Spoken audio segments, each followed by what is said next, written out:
We should be live. Uh, so let me make sure we're live, cause using innate. Okay, yeah, we're live. Yeah. So, what's up, everyone? This is chapter 151 of One Piece. Before we start, we have actually well, not per se a guest, cause he can be a regular. Jubei. Yeah. How are you? Introduce yourself. Hello, everybody. Jubei Sensei here. First time on the show. It's should be should be some fun. I don't really get to talk, manga and all this cool stuff on a Mm-hmm. regular basis. Yeah, Zero gonna be late for almost 2 3 minutes, and yeah, let's start with the show, and we will get Zero opinion when he comes. I'm gonna start with you, Jubei. What your thoughts on the chapter? Oh, hold up. Come to me. Come to me a second. Sorry. Okay, Weep. What your thoughts on the chapter? Uh, yes, it's fine, I guess. It's not that there's anything major happening there. Just Wait, review. really? Oh no, it's not really. Yeah, we know how Momonosuke looks like now. That's about it. No, we know two things. Yeah, and that Yamato wants to join the crew. Yep. Yeah, I'm So the question is she though? I'm pretty sure at this point she is. I mean, I was kind of holding out because I expect her maybe to decide to stay behind and support Momo, but now it seems pretty clear that she's gonna set sail. And I mean, why would Luffy refuse her? I sincerely doubt that. Maybe because he need her to be in with Momo. Well, no, but he doesn't need her. Because he, Mm, he, he basically, yeah, here's the thing, without Kaido and his main officers, the the Beast Pirates aren't that much of a threat, really. Probably half of them will still remain loyal with what's her name, the Dango girl, because they explained her powers will wear off in a month, and but some animals usually stay with her even after the power wears off. So probably that's going to happen. So that will neutralize the threat of the gifters. And he has like the seven sheets, so they could fight against Kaido. I mean, they couldn't beat him, but they were on that level. So I think he's good. I don't think he needs another bodyguard to protect him. hmm So if she join, does that shatter? Well, basically, she would be the second strongest then. Possibly. I mean, I see her twice. Uh, I see her stronger than Zoro and Sanji combined.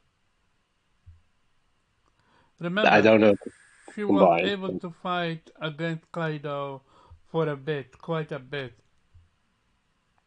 Yeah, sure, but Neither I mean Sanji, Zoro. neither Zoro is capable of such. While Zoro did manage to cut him a bit, but Here is so. Let's talk about that. Do we consider Zoro injuring Kaido, but as a well, not even an injury, because uh,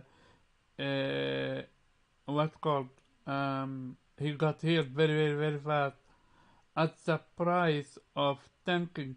So no, he tanked uh, a slash from two attack from two Yonko, combined attack, but he was practically dead. Does that considered a feat then? yeah, I mean How is it a it's feat when you were basically dead? Like if this is not plus armor, He would genuinely be dead. Yeah, but the thing is, Luffy almost died too. I mean, this is how it goes. I mean, the next time Zoro will fight, he will be on a level where he can, go toe to toe with Yonko. That's how it works. But I agree that Yamato joining would definitely affect the rankings. She would definitely be at this point number 2 in strength. Yeah. And then we have Jinbei, where you. And the most important, by the way, Jubei, if you're back, let us know. Um, the most important thing when it comes to Jubei, when it comes to Yamato, is how is Oda gonna handle her? Is she going to get nerfed, or is she gonna join with all her glory and strength? Well, the thing is though, at this point, I mean, we're not gonna fight chumps anymore, right? We're gonna go head to head with the strongest they're out there. So it's gonna be the Blackbeard pirates. It's gonna be, yeah, maybe Shanks, maybe, and of course the world government. So, uh, but on the other hand, there's also probably not a lot of things left. So, I mean, I don't think that there's, to say, enough time to sort of develop her in the sense that she has to struggle against a powerful opponent and overcome that. I mean, at this point, I mean, the same with Jinbei, right? I mean, Jinbei, officially joined now, but sort of was already part of the Straw Hats as soon as they after the time skip they met again. And I mean, he was OP at that point, and he didn't struggle really with anybody.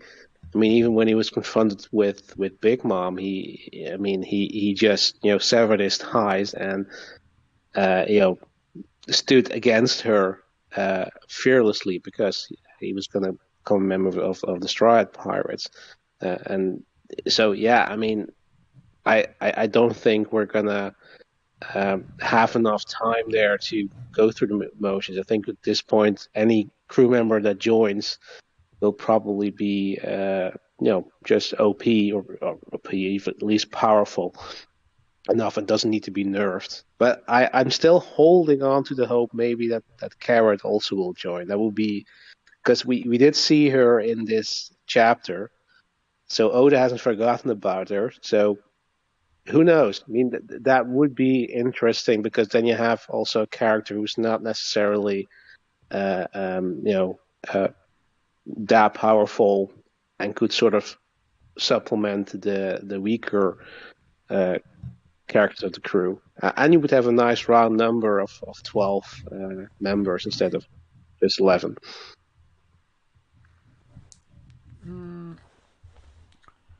I can agree with. Jubei, you here? Mm-hmm. Okay, so first, what your thoughts on the chapter, and second, and we'll go from there. Yeah. I'm kind of with a Weeb on this one. Just Okay, and I what's your thought? I think it's kind of telegraphed that So, 12th member is going to happen. what's your thoughts then on Yamato joining? Where do you consider her strength level? Mm,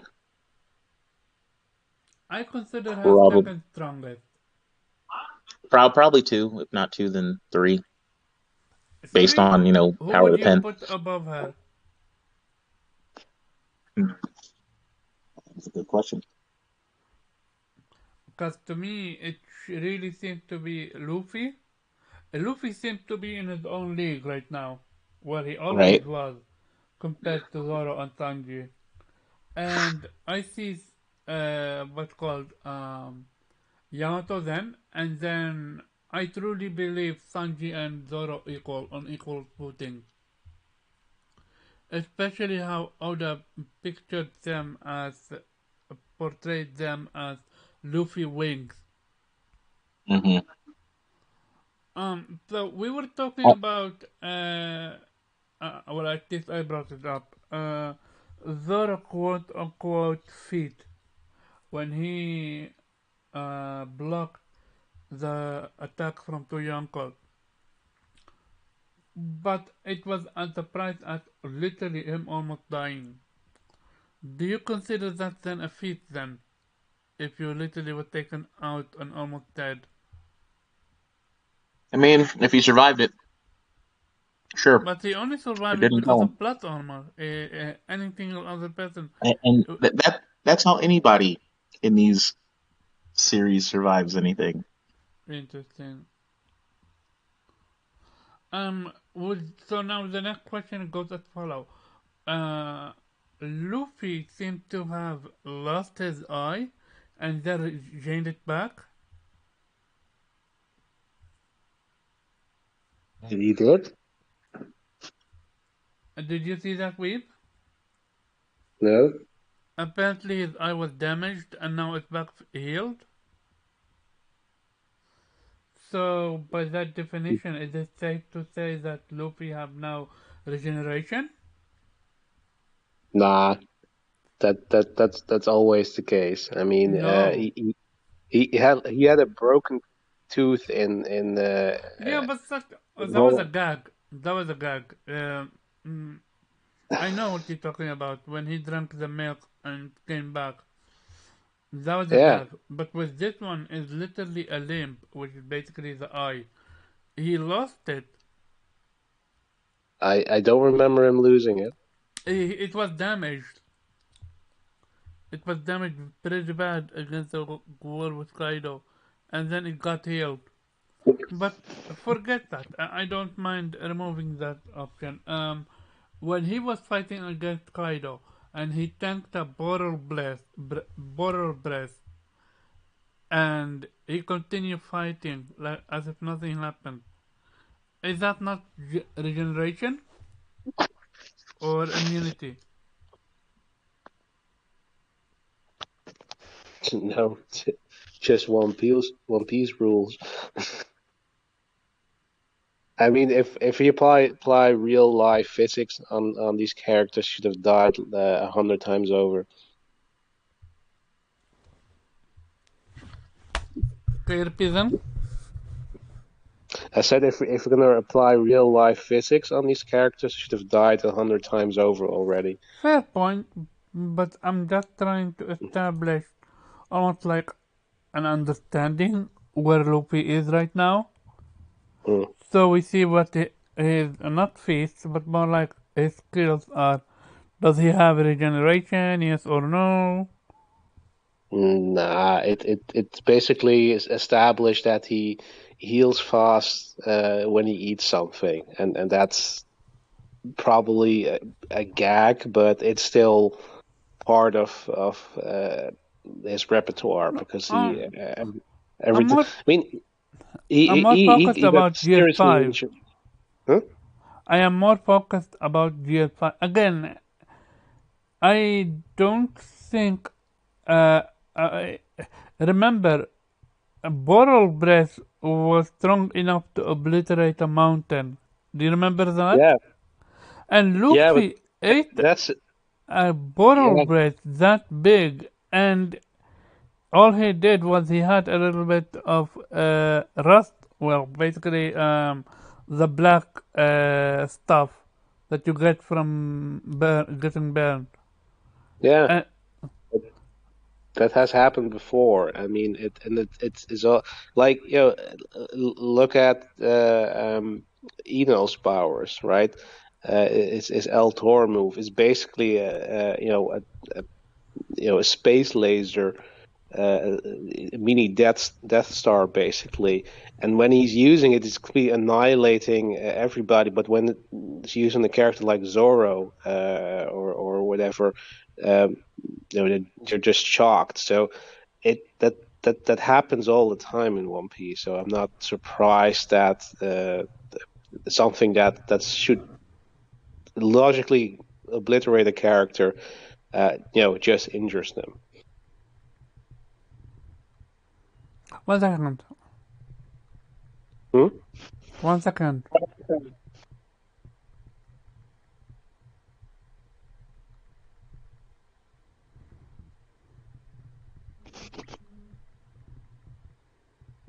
what's called Dark Link is joining, so he was asking me where we at. Can you repeat what you said?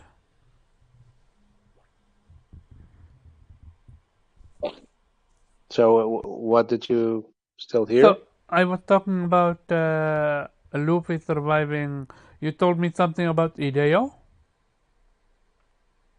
No, I just had I was talking about Eno. He had basically also had powers that basically a space laser, right? It's Altor moved, which should have obliterated anybody hit by it, and but when it's used against a main character, they usually survive that. So, I mean, this is what happens all the time in One Piece. So it's not surprising that a move that when first shown is so powerful that it would obliterate anybody that got hit by it is survivable if a main character gets hit by it. So I shouldn't think too much of it. I don't think so. Okay, what about Luffy unlocking some sort of fire haki that literally melted Kaido horn? Do you remember that part? Fire hockey that melts a horn. Yeah, here, I'm gonna help you by going to the chapter and showing it to you, because that was impressive feat to say the least. Jubei, you here? Not quite. Still listening. Hmm? He's still listening, he said. Okay. Are you aware of the moves that Luffy did? Which chapter was that? Oh, give me a second. I need to send Dark Link the link. Are you talking about like Gear 5 shit or like Chapter 149.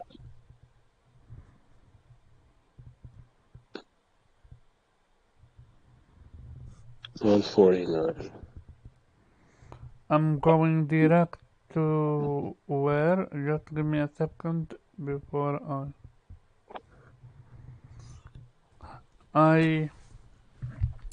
so 149. You scroll all the way to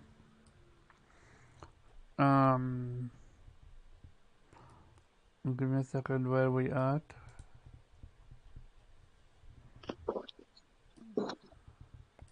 When Luffy and Fido are clashing.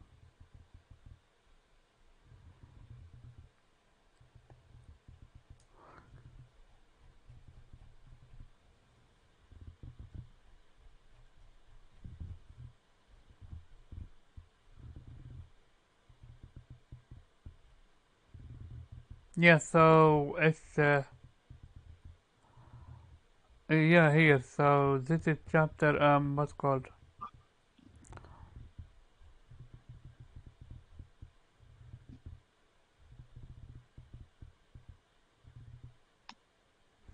So it's between chapter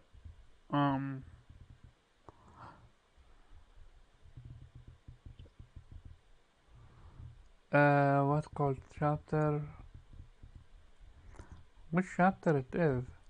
It's after you see oh wait, I should be able to showcase that on YouTube on my Discord channel.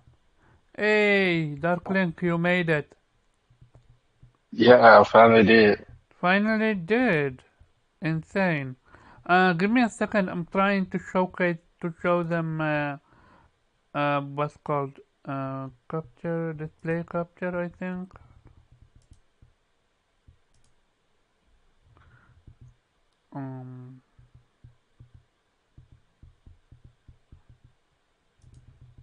So you should be able to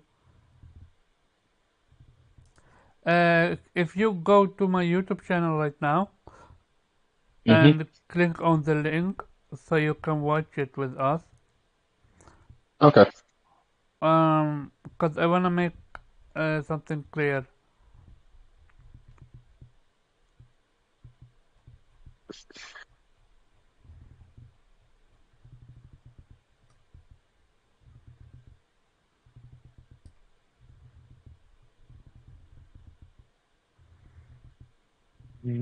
So we're trying to go to your.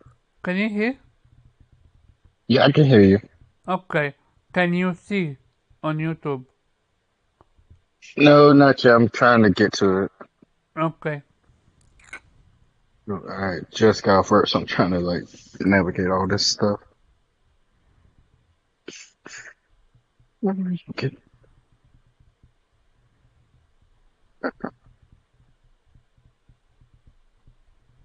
Okay, open browser. All right, that's it. Anime. Yep, I'm on your YouTube channel. Okay. So if you look at here right now, this move, this literally obliterated Kaido horn. It melted it. Because It's the echo. when you look at the next chapter,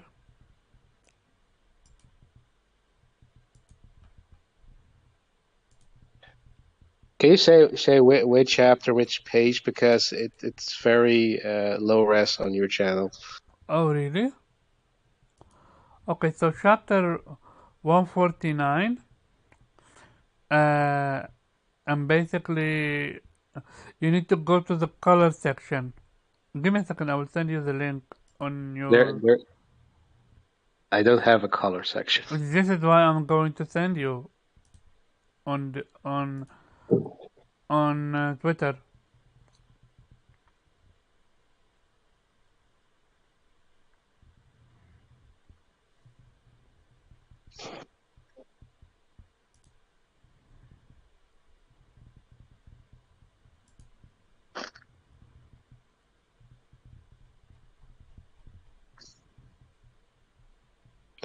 Maybe we should move on from this topic. Hmm? Maybe we should move on from this topic. Boo, you're no fun. But Yeah, sure, I mean, I will move on until the anime does it. And then I'm gonna go back to it. Fair? whatever floats your boat. So, Dark, what your thoughts on the Yeah. chapter? Which one? 149 or Yeah, 151? we're now covering 151, and then we will go Okay, to so the audio. 149. 151. No. Just talking about 151, Oh, the okay. latest one. What's your thoughts on it? Actually, I like the way that the chapter flowed in this one, that it was all about really about Momo and his growth and everything like that, becoming the leader of Wano. I still do not like the way that the fight ended between Luffy and Kaido. I felt that it was really a cop out for time, that Oda realized that he had to hurry up and wrap up the fight, because that last punch, as like strong as it's supposed to be and everything, it did not come off as a strong attack. It came off as just like his regular tongue gun. But it Like is there a was no strong special attack, effects or anything like cause that. But it just it, punched him and he went down. cause it literally pushed what's called Kaido literally into a volcano. Like you need a large amount of strength to do that. See, the It thing didn't. about that though, I think that's a cop out. Cause Okay, so because like when he was fighting them and everything that he was putting out all his techniques and all his moves, and Kaido was eating every single one of his attacks. It's like when Luffy did his last final attack, it came off as just like a regular one of his regular attacks with just a new name. I mean, okay, but this was literally the hand of a giant. If you look at Yeah. his, so then trust me, I am on your side when it comes to Luffy needing a new technique and something like that. Like, to me, he should have ended Kaido with that lightning strike. That would have been impressive. But how much lightning do you need to literally fry a dragon like that?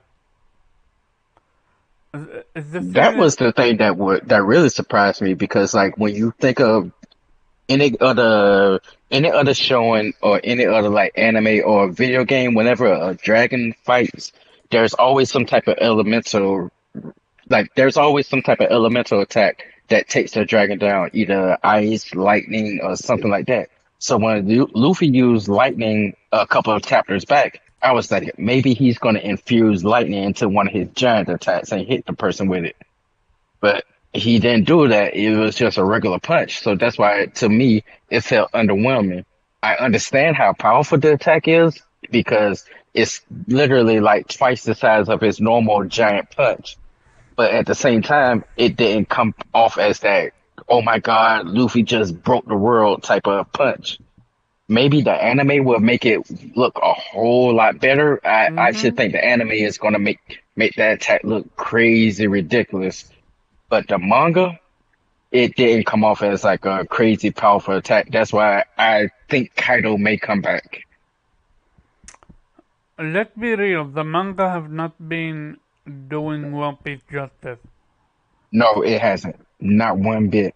The It, anime, it's crazy. Now people look at the anime for the actual like canon and the new chapters and everything like that. They're willing to look at the anime instead of read the manga when the manga is supposed to be what you're supposed to read first. hmm. So, what do you think then the solution should be? Focus on the anime then, and the manga is just a thing that exists now? Nah, I think they still should focus 100% on the manga first and then with the anime. But be honest with you, I think Oda needs to take a break.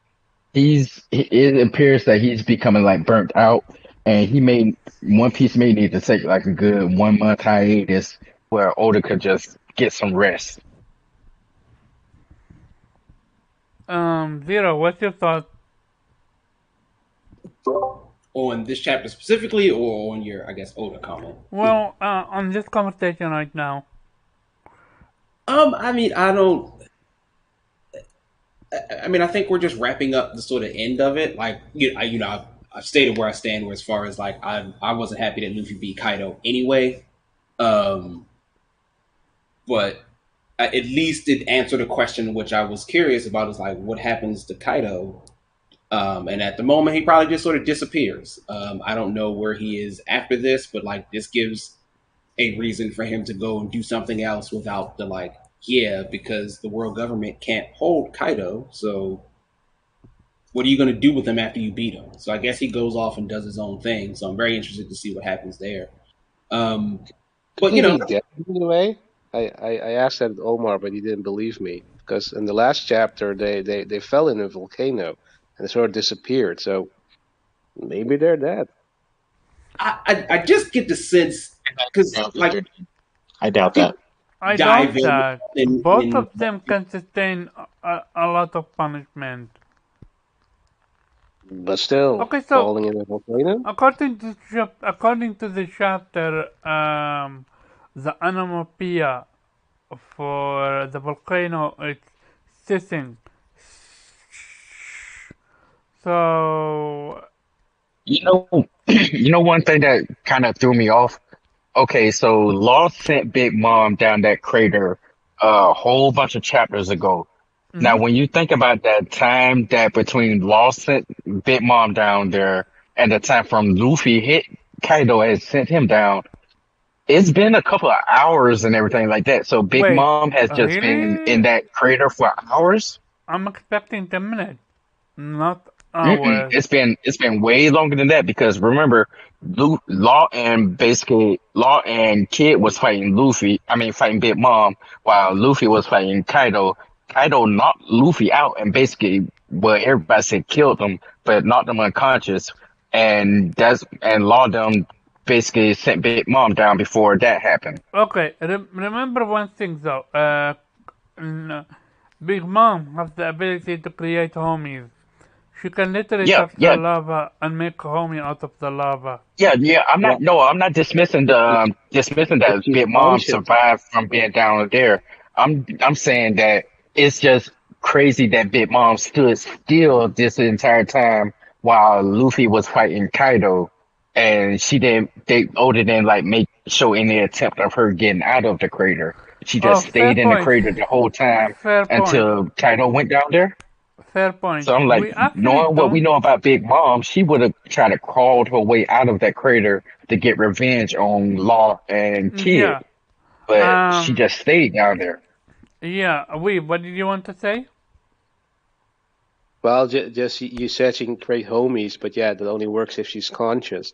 But why I propose that is Sure. just the entire idea.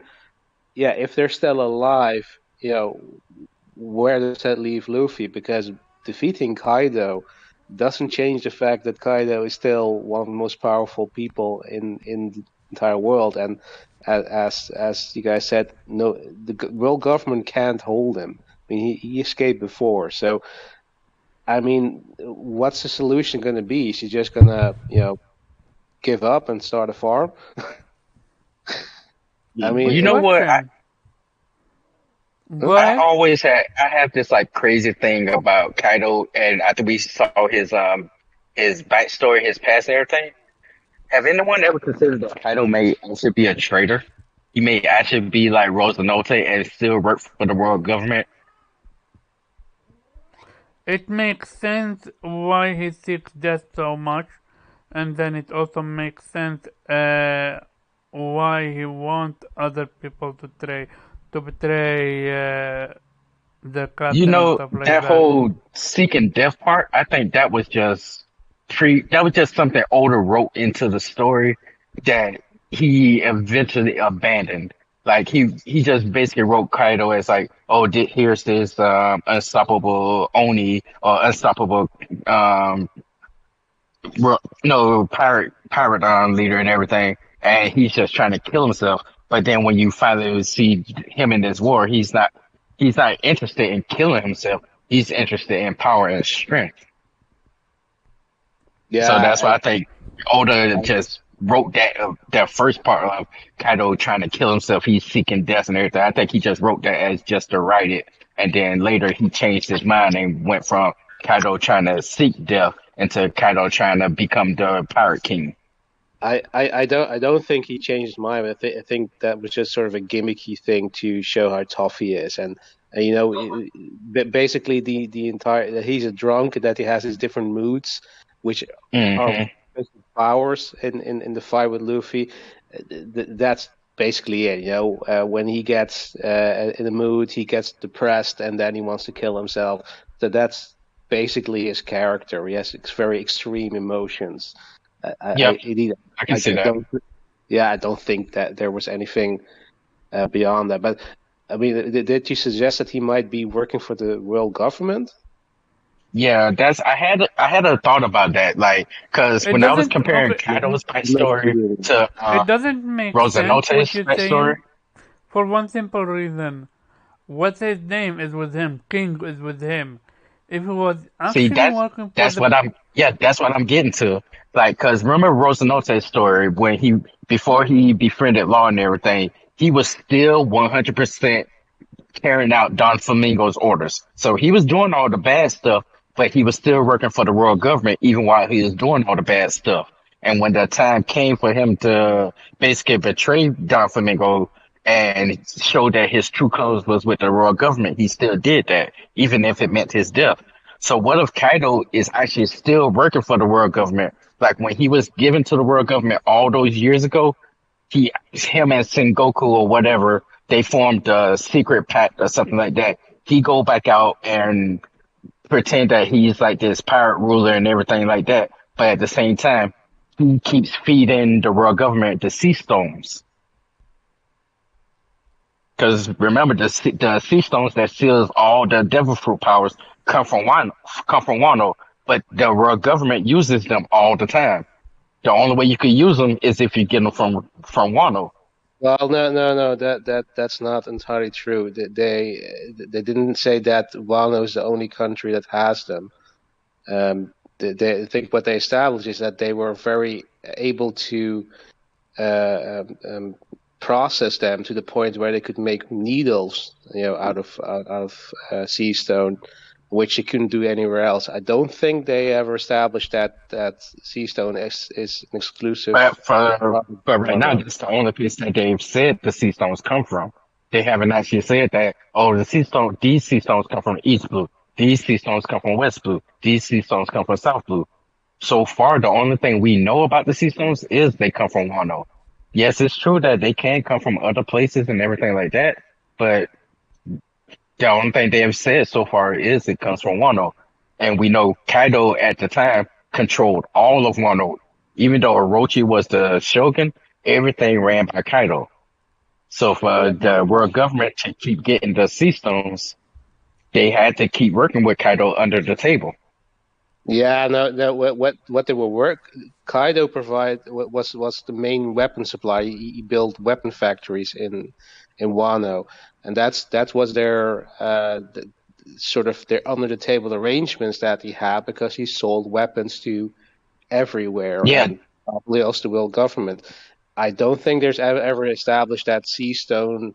That they're dependent on him for sea stone. I think that also doesn't make much sense, because why would he then export it in the first place? Because that's the only weakness that Were he they has. not mining keystone? But it would make sense if he's still working for the government. Well, what about If that's part of his bargain. What But about he wants to overthrow them. 1% at a time, please. Who wanted to? Does he really? Yeah, That's my thing. their It's like, alliance. Their alliance. I know, but he hasn't. Kaido has had chances to to fight the world government, to do anything he wants. It's not like they don't know where he's at or who he is, or that they had him in their umbrella. Like, they could have used that against him, to other pirates. Hey, pirates, guess what? Your guy that Kaido that everyone worships and everything, well, he used to work for us. Yeah, but here's See, they the could have thing. used that to hit their revenge on, but they never did. Yeah, but here's the thing. You are forgetting the entire point of the Yonko. They're not one faction, right? Each Yonko is powerful enough to take on the world government. But the problem is that if one of them fights the world government, another Yonko could take advantage of that and encroach on their territory, and vice versa. If the world government would go all in at war with one Yonko, another Yonko could use that opportunity and attack them. So that's why they're in this perfect stalemate. And I mean, it has been But pretty the much stalemate has been established. broken because first they said the Shibikai was basically the reason why the Yonko and the world government never fought each other, because they had It was the seven well, warlords to fight the Yonkos. yeah, no, they were part of their fighting force to balance things out, but they abolished that because of the referee, which was decided by the kings, not by the Yeah, and world government themselves. They probably didn't want this to happen, but they were also working towards increasing their forces, their power, so they didn't need them anymore. Of course, the world government wants to get rid of pirates if they could, but they also realized, with the Yonko there, they can't afford to, because if a Yonko is basically an existence that is equal, or at least rivals their power.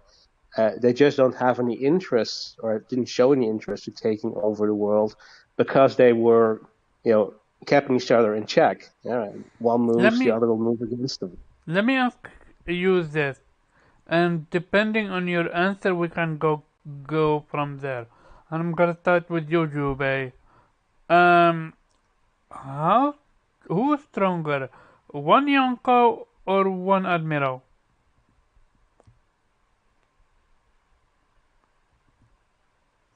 Okay, Jubei not here, then we're gonna go to you, Zero.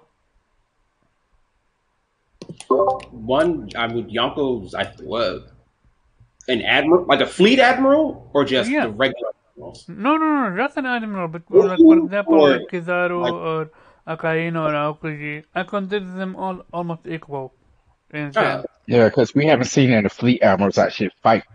in my head, I would consider that it's the top of the military we've seen so far is Sengoku and Garp. Everyone else falls below them in some level. I agree. I've got Kaido beating pretty much any of our first three admirals that we're introduced to. Shanks as well, Whitebeard easily. Like I don't think the three regular admirals I don't think are on the same level as Yonko's. So you don't think they are on the same level? No, I think the fleet admirals might be, but that's still hard to do because the world government isn't necessarily built off power; it's built off of like political clout. Like Sengoku's because he lost that war, but not because he's weaker than Akinu. Then, by definition, shouldn't Luffy now be stronger than an admiral? Possible. Yes. Yeah. But like everything, that depends on how well Luffy can utilize Gear 5. Of course, you gotta get training and stuff like that. If we go power wise, like brute force or how strong a person is, Luffy is stronger than just about all the admirals. The biggest difference between Luffy and the admirals right now is experience and the ability to use the techniques to their best possibility. Right now, if Luffy fight one of the admirals, he will probably do enough damage to him, but I don't see him actually beating one of the admirals right now, just because they're more used to fighting pirates with special powers, and they're just a little bit better than Luffy. But as far as power-wise, Luffy is stronger than most of the admirals right now. But doesn't that also preclude that the admirals themselves aren't getting stronger? Yeah, that's a crazy way Oda's writing it. It's like everyone around the admirals is steadily getting stronger, steadily getting more techniques, steadily getting more people around them and everything like that. But when it comes to the four admirals that we know of, they've been stagnant for like the last couple of years. Akino has not gotten no stronger. They haven't displayed any new techniques, any new power levels or anything. The only one that suggests it's getting either stronger or moving in any type of direction is Akaoji, because he's teamed up with Blackbeard, but we know he's a sword member, so he's actually undercover working for Blackbeard. So that's going to be a crazy dynamic. Do you think Blackbeard know that Aokiji is a sword member? The crazy thing about Blackbeard, so I have a crazy theory about Blackbeard. I actually think Blackbeard is conscious about a lot of things that goes on in the world because of who he is. And I know this is kind of like crazy, but I think he actually has the soul of Sebek inside his body, and that's the reason why he can never sleep. Because every time he goes to sleep, that demon, whoever's inside him, takes over. So he always tries to stay awake. That theory is a popular theory. You're not the first one to say it. And yeah, like, I messaged you a long time ago about that, and when I first saw it, I was like, wait a minute, is Blackbeard, is he actually Sebek's son or what? Because when they were showing the flashbacks and everything, you found out that he was actually like a part of that crew too. And you're like, wait a minute, what's going on here? And we know Sebek's last name was, he had the D in his name too. So I'm like, okay. Yeah, so for me, it goes as such. It's, what's his name? Blackbeard incapability, mood swing. What I mean by that is, in one move he acts like fucking smart, and in another move he literally fighting Magellan. That is literally poison, without having Hanky whatsoever. and if not for what's his name, um, Shiryu, he would be dead right now.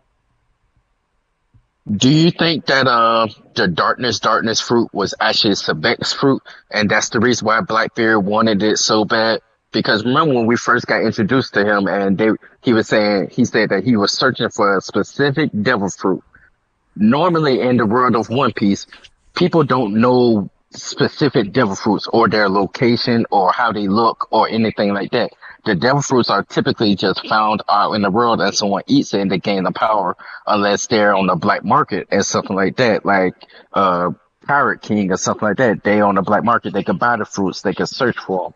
But Blackbeard was a kid, so how would a kid know about this specific devil fruit that's really, really broken and really powerful, and he's somehow drawn to it, that he joins Whitebeard's crew and pretends to be a crew member just to get close to it? I think all of that is going to be answered when we find out how he was able to hurt Shanks. Because remember, Yeah, I will always go back to what's his name, Shanks' comment about Blackbeard. I didn't again to Whitebeard. I didn't get this crash, this mark because I was careless. yeah. Shanks was on his guard when he fought Blackbeard, and he still came out with a scratch on his face. I If think you, Blackbeard blacked out at the time, and Sebek came out, and he's the one who that's the actually put the only mark on his face. that's the only explanation I can think of. If anyone have a different explanation, feel free to do so. And before you do that, I want to ask a question, which is as follow: Who is How did Blackbeard know about the black the yummy yummy devil fruit? Is it in the devil fruit Wikipedia that is apparently you can buy in One Piece, or That's what I was just saying. That's what I was just saying. I think somehow that goes back to the whole theory of Sebek being inside Blackbeard. I think Sebek was like pushing Blackbeard to get that power specifically because that was his power before he got defeated Garp and Roger. So Blackbeard was naturally like drawn to that fruit because whatever's inside him was telling him this is the fruit you need. That's but why I was asking, like, how did a kid know specifically about this darkness fruit that nobody else knew about? but Everybody on wouldn't Whitebeard's fruit didn't know about it. but wouldn't Shanks know about this then? Because he Yeah, Shanks fought. should have known about it, but they didn't. Shanks wasn't part of Whitebeard's crew. So what wouldn't then Whitebeard also know about it? Because he is also part of what's called Rock. That's true, but remember when they showed the darkness fruit, Whitebeard didn't see it. The second division commander found it, and before he could even give it to Whitebeard killed him that night. So they was out. This how it was. Whitebeard was out on his boat. The second division was out on a mission. They found the fruit. They was coming back to Whitebeard, but before they could get back to Whitebeard, Blackbeard killed Peach, ate the fruit, and ran away. So Whitebeard technically never knew that his crew had the darkness fruit. Mm. Anyone have any theory thoughts on this topic? Okay. My next topic is going to be okay. The reason why we're talking for so long, cause it's a fucking miracle that all of you even were able to make it like that.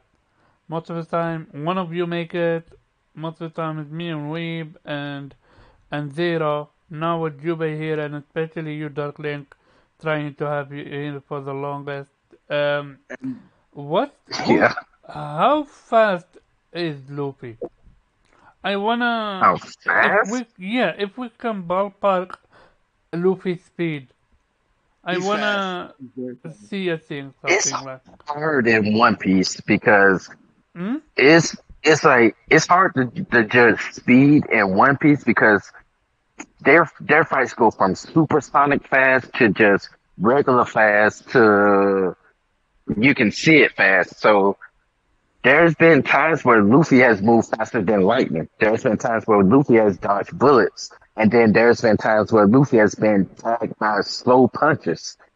So it's kind of hard, but Luffy is fast as hell. But I'm talking gears. Which is Luffy's fastest gear? 5? It's fair to say 5, Second. right? No, second gear is still his fastest gear. Wait, second over 5 and even Snake Man when it comes to speed? Yep. Second gear is pure speed. That's his jet. That's why all his techniques are called jet something, jet this, jet that, because that's why he pumps his blood up to the maximum so he could use everything speed. Second form is speed, it's not power. Third form was originally all his power moves. Fourth form was like the perfect blend of power and speed, but it doesn't like dominate one of the other forms. And 5 is literally combined And 5 every... is just God mode. Yeah, every what's called gear combined. So you would Yeah, think, everything's supposed to be perfect. So yeah, 5 yeah, should be his so then fastest 5 form. should be his fastest form, and then you go from 5 to actually 4. Gear 4, because remember, he went gears for Snake Man against Katakuri. He didn't go regular gears 2. So you Because would think Gear gears 4 2 Snake Man does is faster than than gears 2. well, he went Gear 4 Snake Man because of the unpredictability and the perfect balance of power and speed. If he had just stayed in Gear 2nd against Katakuri, he would never be able to do damage against Katakuri because he would have speed, but he wouldn't have that unpredictability.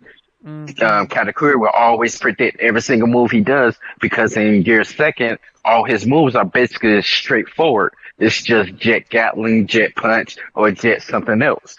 But when he was in Gear 4 Snake Man, Katakuri couldn't predict none of his moves because they was coming from every direction. So my question is, I asked this because I want to ballpark Luffy's speed against what's his name, Kizaru. Because to me, Kizaru is literally the fastest person in One Piece for me. It makes sense. See, that's the thing about that's the thing about speed because remember, Kizaru, he's supposed to be light speed. He was tagging people with lasers and everything like that. And then when you get to the war, he got snuck up on by Ben Beckman. He didn't even see Ben Beckman. Ben Beckman just appeared next to him, and he's like, "Ooh, Ben Beckman." And it's like, "Yeah, I can't do anything to you. I bite down." So it's But he like, continued "Yeah, to you're the pummel- fastest dude." He said that, but he continued to pummel down on Marco. That was before. That was before. No. When Ben Hey, so Beckman when he caught him showed up, they stopped. when Ben Beckman caught him off guard, he stopped for a second. He told Ben Beckman, "Oh, I can't do anything toward you." And Yeah, then the whole war stopped right then. No, before Ben Marco Beckman was already on. No, but before Ben Beckman react, he kept hitting what's his name, Marco. Like Kizaru stopped for a second and continued doing that. So Kizaru is a massive troll. That's what he literally is a massive troll. Cause what did Ben Beckman have? A shotgun or a rifle? He had What's a rifle, what's a the rifle blunderbuss gonna do rifle. against the fucking Logia? Hockey. Even Infuse it with hockey. The Even bullets with- become okay, so- tangible. So, about that, a very interesting thing happened when Whitebeard gave Akainu that punch, the one when he literally eviscerated Akainu. You remember that one? Well, yeah, I remember that one, but you also got to remember at the time, Oda didn't introduce armament hockey and the fact that hockey could hit No, Logia types. So but he that's why he drew Whitebeard with only using his power no. instead of using his hockey with armament coat hockey. What's his name? Because if you notice in that whole fight, Akainu. Whitebeard never used any type of hockey at all. Akainu did something though. He pushed his own self backward, so he don't get that much of a blow. Basically, he almost negated most of the attack from Whitebeard. So with That was just basically experience. Kizaru can literally open a hole in his chest and allow the hockey bullet to go through his chest without ever what's his name was doing it. Katakuri was doing it against Luffy. So if someone like Oh, Katakuri you're talking can about do it, don't you expect someone like Kizaru can do it as well? yeah, Kizaru could do it too, but at the same time, he could still be hit like by a hockey infused weapon. If he couldn't be hit, he wouldn't have backed down from Ben Beckman just holding a gun to him. So either Ben Beckman has other skills that Kizaru knows about that he can't that he can't fight against, or he was legitimately scared that Ben Beckman was going to shoot him with a hockey infused shotgun.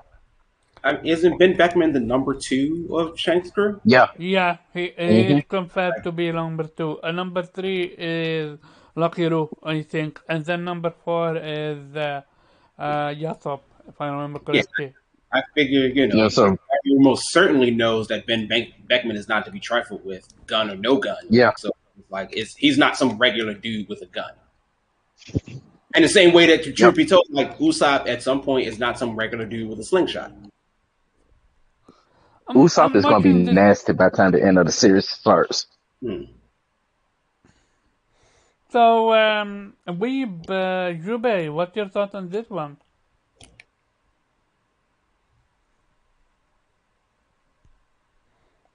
Weeb? Give me a second. Sorry, muted. Are you tired? Do you want to call it a day? Oh, fine. So, what's your thought on this one? Yeah, seriously, I don't really have an opinion on this. You don't care? I don't really care. Well, the reason why I care about it because I want to ballpark Luffy's speed. If he can win against Kizaru or not. That's basically it. Well, I mean, we talked about it before. Even though technically Kizaru can move at the speed of light, he doesn't. I mean, because otherwise he would beat everybody.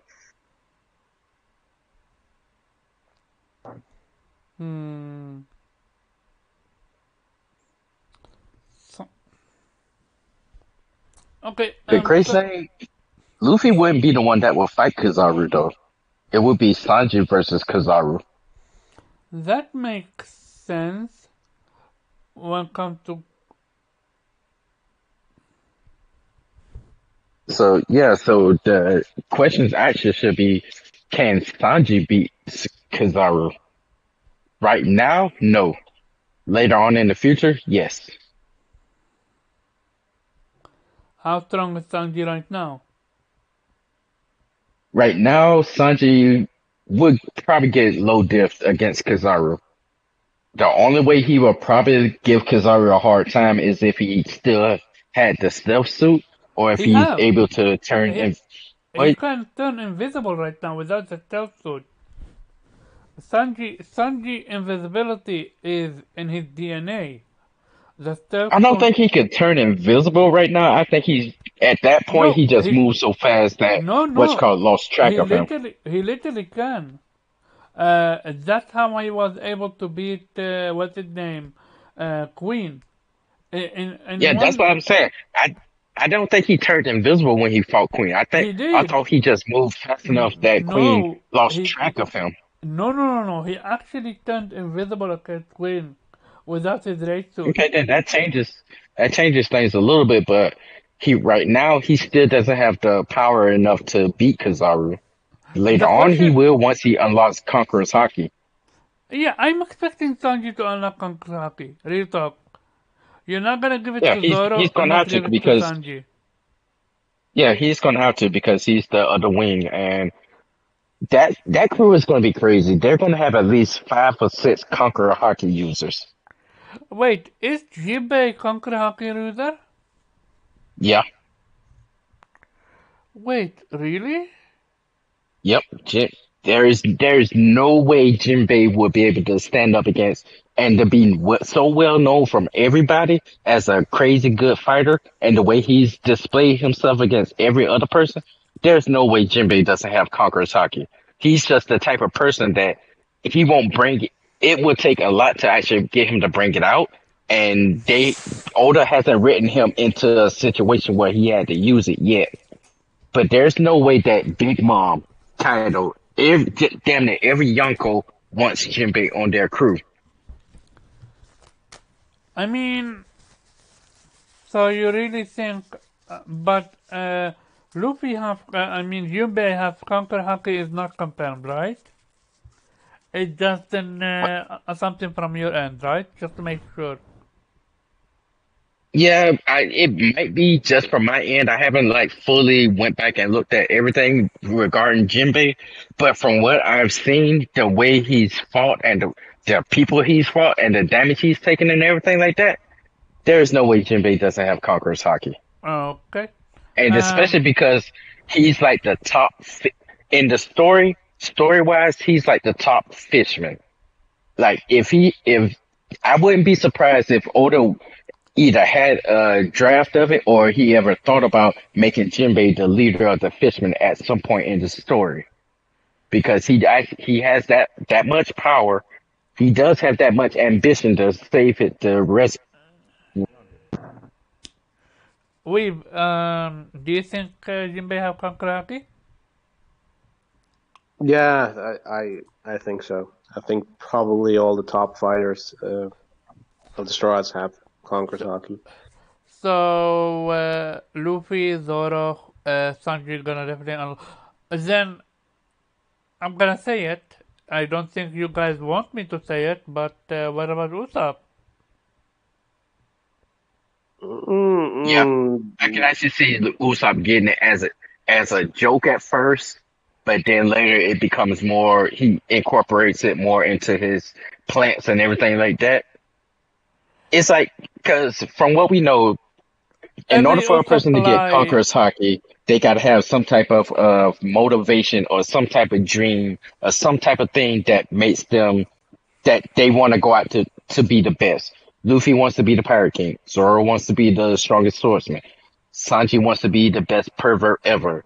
Um, freaking Usopp wants to be known as the greatest marksman.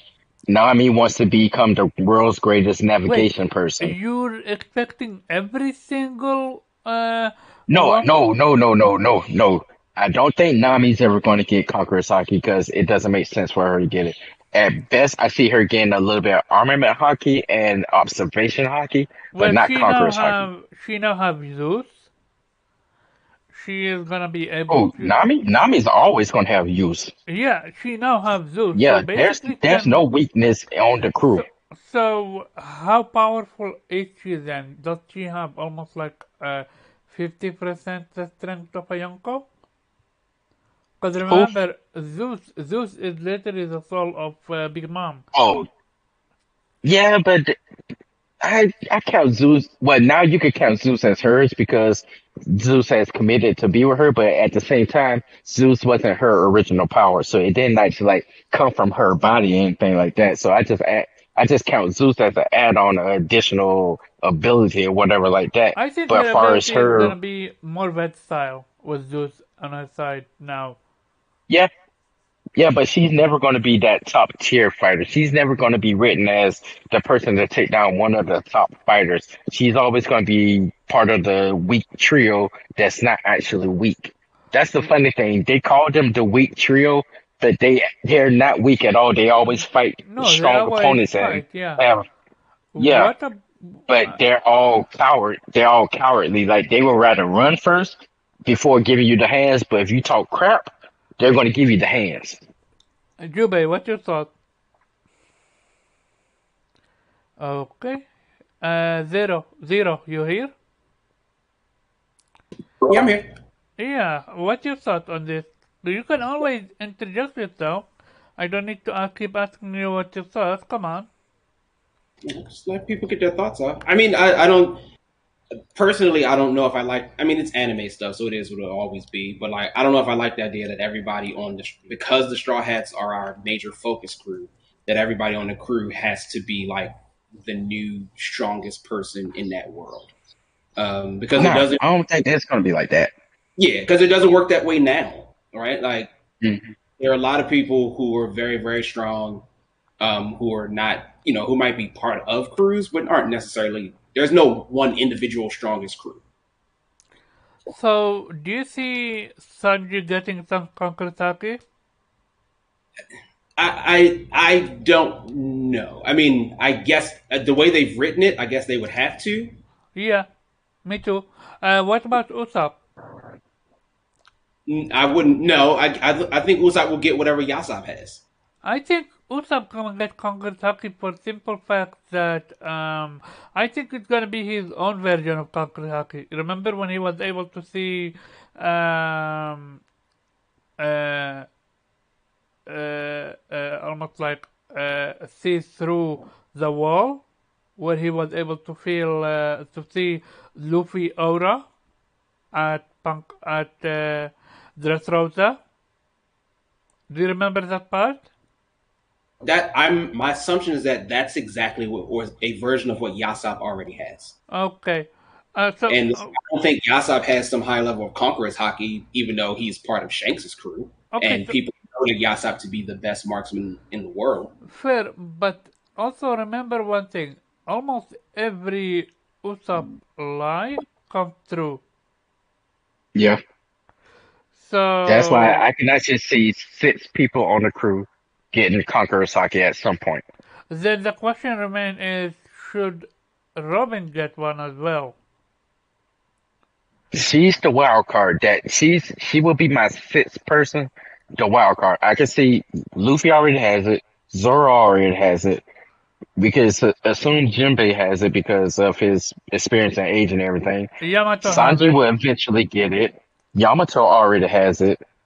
Usopp would get it just off of a joke and just how what you just said. Yep. Every lie he tells eventually comes true. Yep. So I think Usopp would get it just off a joke. The wild card will be Robin. Will Robin get Conqueror Sake, or will she doesn't need it for her character at all, but it's a wild card she can possibly get in another fight situation like she did with Maria, and the power comes out. After her demon side? Yeah, that's what I mean. Like she does. Because now she is a fighter. But I don't see Robin. But she's always. Okay, but remember, I think Oda almost diminished Conquered Haki. Also, so here is the thing. How are you? He does that every time. So let me explain my point. Every form of hockey, he's diminished. It's like, how do I explain this? When Oda said, when Oda first introduced armament hockey, nice, cool. Then he introduced a second version, which is the block size that Katakuri have. I'm like, okay, fine. Then he introduced the third version, which is what Rio is. And then he introduced us to Conqueror's Haki being imbued with armament hockey. If a person now gonna fight a different person, he or she is invested, what's called, uses armament hockey, he or she needs Conqueror's Haki to be able to do damage, especially now where we're at right now. Remember, King was invisible. Zoro only was able to win because of his Conqueror's Haki. Without his conqueror's haki, Zoro would Zoro have. on Yeah? that was really more of a how you say an ass pull. It's like King Yeah. he's invulnerable whenever he doesn't use his powers. So, but whenever he uses his powers, he becomes vulnerable. Yeah. It's like that was such an oxymoron. But also remember, what's her name? Big Mom. When she was first introduced, she was a fucking balloon. Sanji described her as such, in the sense of no matter what attack you give to her, it gets bounced back. So then, with Conqueror's Haki, you're able then to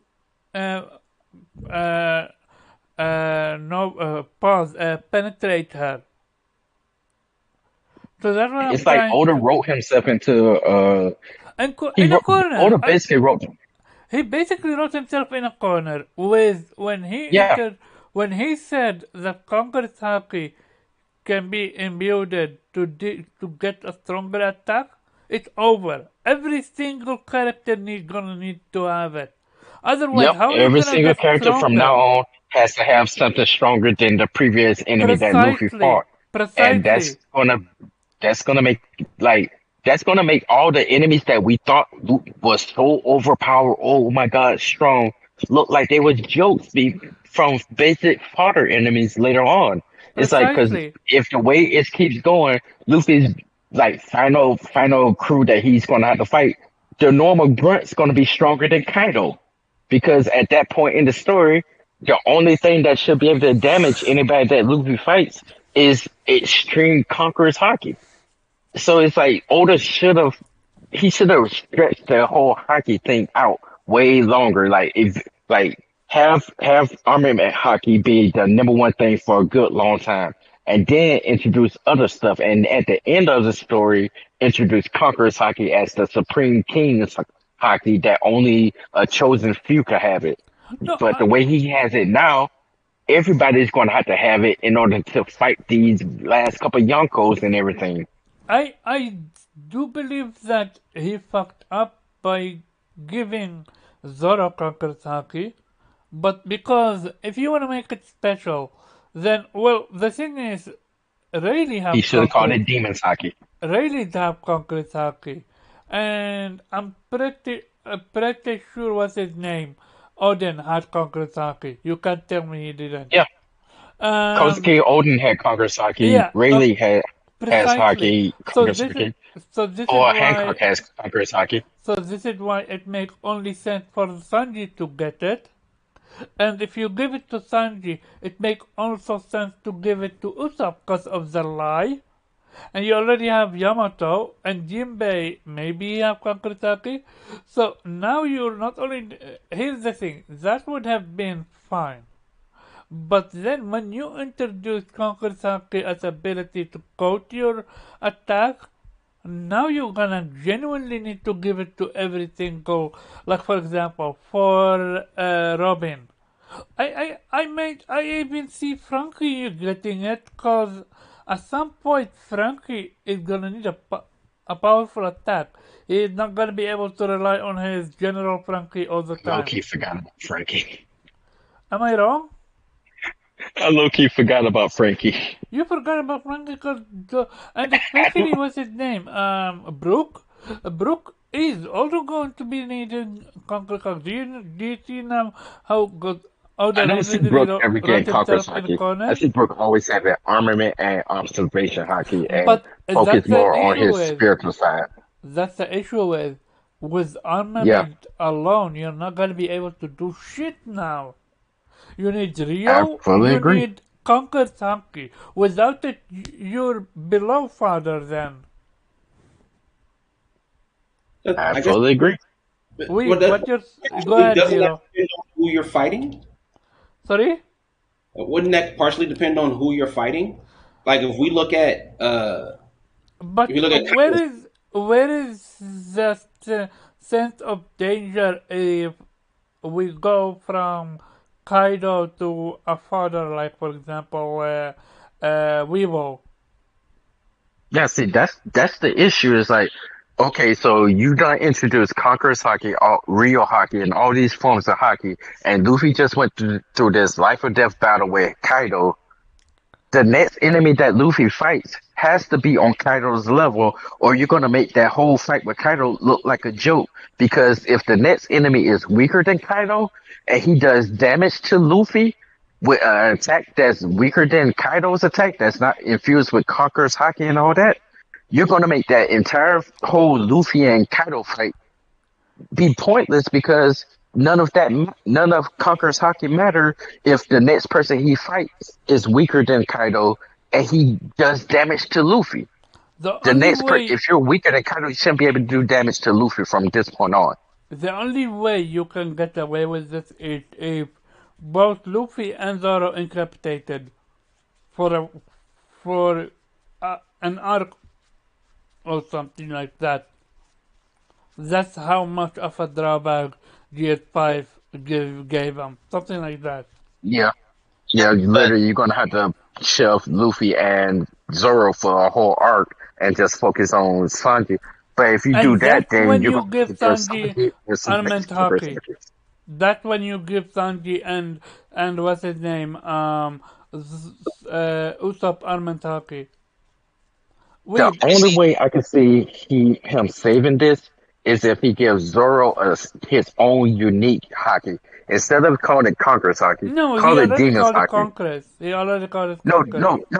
no. I'm saying no. I'm saying if he gives, like, if he makes some forms of hockey special to specific people instead of making it generally like Conqueror's hockey. Bam, he has Conqueror's hockey. If he has this type of hockey, he also has Conqueror's hockey.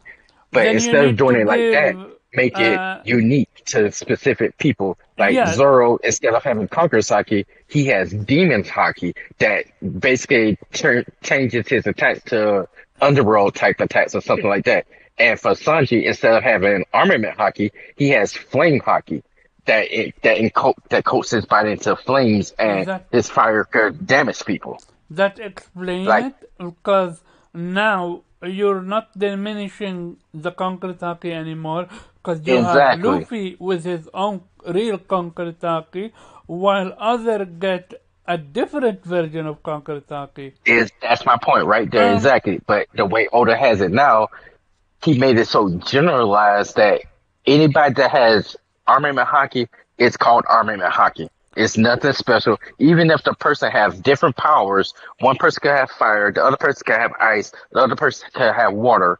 But if they use armament hockey, you just call it armament hockey. But what if that person that has fire has a specific hockey that just boosts his fire attacks? Then you would call that flame hockey or something like that. But Oda didn't do that. He made everything generalized. So now we're stuck in a situation where anybody that uses Conqueror's hockey, we automatically think, oh, so he uses Conqueror's hockey. So we already know what power level this is. So we're just expecting him to do the same exact thing that everybody else has done that uses Conqueror's hockey. Bam, he uses Conqueror's hockey. Bam, a whole bunch of weak people get knocked out. That's wait, it. what What you if you had thought? a person that uses Conqueror's hockey, and when he does it, he makes everybody bend to his will, or they become loyal to him, or they get hypnotized, or something else. Instead, now when everyone uses Conqueror's hockey, if you're not on the same level as the person who uses it, you just get knocked unconscious. Wait, what's your thoughts on that? oh, okay, never mind. I'm gonna go to you, Jubei. Wait, you here? Um, Oda is kind of he's gonna have a power scaling issue Yeah, if he doesn't clean that up.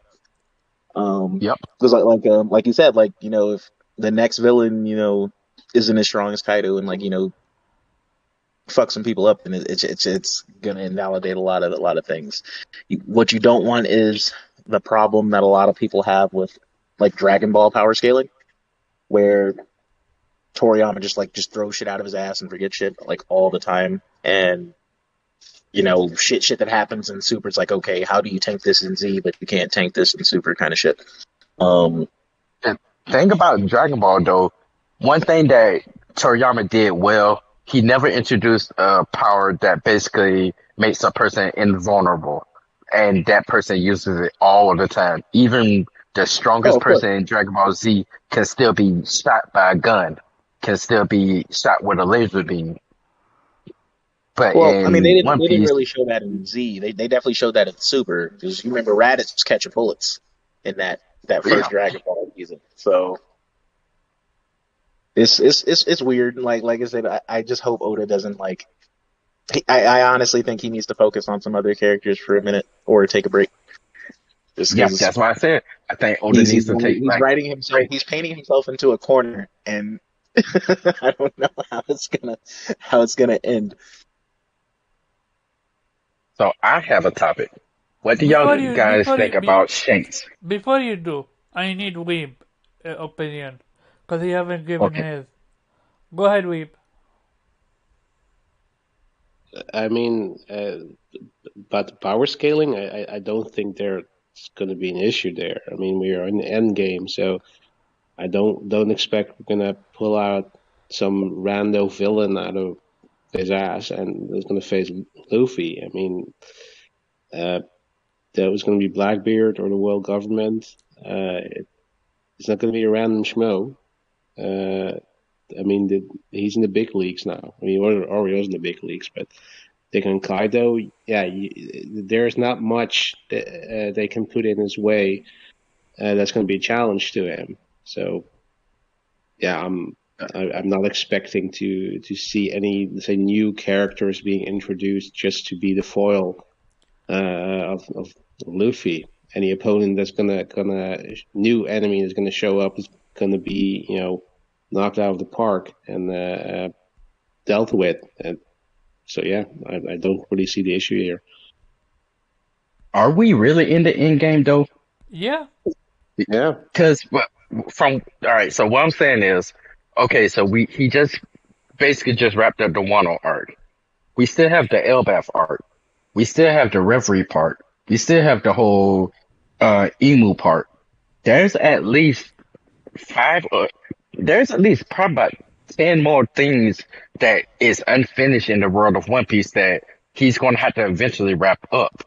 So that's why I are we really in the end game? Might Because not, he still might has not. to go to Elbaf. We still don't even know the whole D situation. So he's still gonna have to wrap that up. I can see him probably explaining the whole D and everything in a movie or something. But it's nah, like, he's not gonna do a movie, but I think everything is connected. I mean, the Void Century, the One Piece. I think that's my point. yeah, That's my but point. It's like, that's going to be wrapped up as soon as they find the One Piece. I think that's when they realized what the true history is and what the will of D is, etc. So I don't think it's impossible to wrap that up. I mean, I'm not saying that everything's going to be in a straight line, right? It's possible that they might make a stop in Elbaf. That's going to set up like they did with. they gotta stop Like Elbaf because remember, that also was set up with what's it, the Island called where they were before, or with the Wano arc. I mean, we had some detours there, so it's possible that they will have some detours. But yeah, I mean, this is the final stretch, right? I mean, we already knew that it was ending. I mean, what else is there going to be? I mean, he's now fighting Yonko, so well, he there's has to. not going to be challenges on any other level. It's just the way I see it. There's so much stuff that we all like are kind of overlooking or we've thought about in the past, but that we're not bringing up now because we think that the story is about to get wrapped up. I actually think the story isn't close to being wrapped up. I think we're at the middle point. And hear me out. I think at the end of One Piece, Luffy is going to be in his 30s or late 20s. Right now, he's in his late teens to early 20s. I think we're going to have another time skip somewhere down the line that Luffy's going to be older. But I think he still has Mm, to go to Elbaf because remember the whole thing with Usopp and the Giants. So he's going to have to go there. And the whole thing with Big Mom too. We still don't even know the situation with his actual mother or the D clan or the celestial dragons. Why Garp hates the dragons. we still haven't even got the whole dragon aspect of the dragon versus the world government, dragon versus the world, and everything like that. Luffy and dragon meet and all that. Then we also have the whole Alabasta Kingdom, what happened there, and the whole Reverie. So it's like a lot of stuff. I don't want Oda to rush through everything, but at the same time, I understand he Yeah, but has to wrap everything up. hold But on. there's still so I'm much. not saying it's gonna rush through it, but we know this the final stretch because that has been confirmed, right? We're nearing the end. But you know, with Oda, when he says we're nearing the end, it can still take Yeah, five he can years still change his mind. before this is Yeah, done, right? But because he a lot of basically things. a lot of the stuff he makes up on the fly. Yeah, but a lot of things can be resolved, like with the referee. I mean, we're probably gonna switch to that after gonna leave one, and we're gonna go back there and see what's happening there. And these events, of course, gonna affect him because probably the world government did something to Alabasta, like attacked him or whatever. And that's going to trigger, of course, the next phase. Like the world government is going to go out of control or whatever, gonna go on war path, and that's gonna result in some sort of confrontation with Luffy. But I'm not sure, because they're more moving parts, right? It's not just all about the Straw Hats. It could be that maybe Blackbeard is taking advantage of the situation and trashes the world government, right? I mean, he is like Omar said. I mean, I think he's by the way not stupid. He is actually very smart, but he has a very sort of laissez-faire kind of attitude where he just bets on his luck, right? That he isn't fully prepared for anything because he doesn't believe in making plans. Like he's basically the Joker, right? I mean, he doesn't care for making plans. He has ambitions, but he's going with the flow. He's not gonna make them in all detail. He's gonna make a move, and he's gonna bet on his luck that it's gonna turn out well. So I mean, I don't think these they're just gonna wait for Luffy to come to their territory and take them down. They're making moves. They're gonna do something, and that's gonna move the world further on. And yeah, there's going to be confrontations all around. I mean, and the thing with the world government, I bet that Sword is or whatever that organization is called. They're not working per se in the They're basically like double following. agents. Yeah, they're They're working they're against the world order. government, basically. Yeah, I Yeah. think they're working against the world government. I think Sword is I think Sword is working to stop whatever Emu or anybody else is doing to Cool. destabilize the world behind the celestial dragons, behind the world government's nose. Inside the Marines, Sword is a special. They're basically like the CIA. Instead of Cypherpol being the real CIA, I think Sword is actually the real CIA, like working against what the world government stands for to, I don't know, be like revolutionaries behind the scenes. That would be crazy if they were the Sword members actually part of the revolutionaries. Well, I think they're gonna. Well, I'd say they're not revolutionaries, but I'd say they are working against them. They clearly don't believe in the extremes that the world government is doing, and they're probably one that think that's Kobe's aim. That what he said, like he wants to change it from the inside out. I think that's what they're going to do, but they're going to do it drastically, and probably some point, yeah, maybe they're going to work together with the revolutionaries when they realize, yeah, this shit doesn't stand. I mean, we have to do something because they go nuts. They're gonna wipe out countries just for for shits and giggles. I mean, we're not the good guys anymore, so we have to do something to change this. I don't think the world government is going to be destroyed in the end, or the Marines are still going to be there. They're just going to be different people going to be in charge. They're going to reform.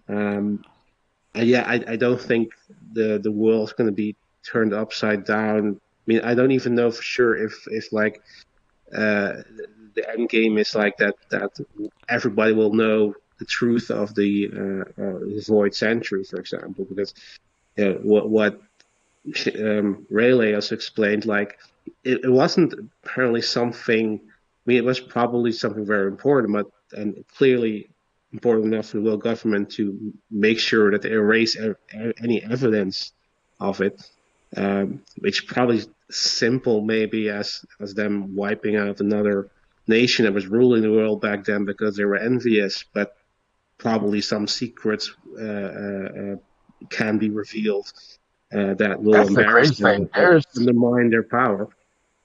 But yeah, Yeah, that's the crazy thing. There's literally 3 people in the world right now of One Piece that knows the truth about One Piece, and the world government isn't taking them down. There's well, Rayleigh, it there's Shaki, and there's Crocus. All 3 of them, they know about it. The world government knows that Rayleigh is active and he's around, but they won't go after him, or they won't go after Shaki or Crocus either.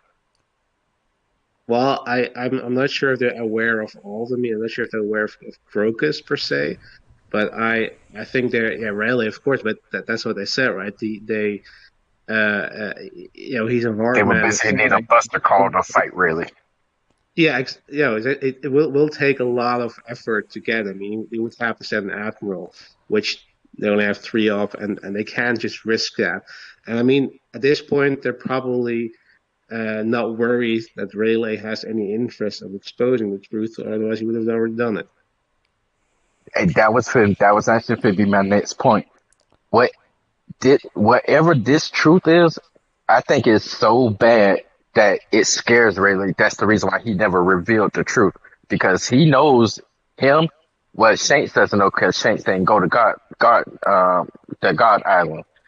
But the 3 people that know it, that know the truth, that know what happened, the One Piece and everything like that, it's really crazy that none of them have revealed anything. They didn't even tell Luffy.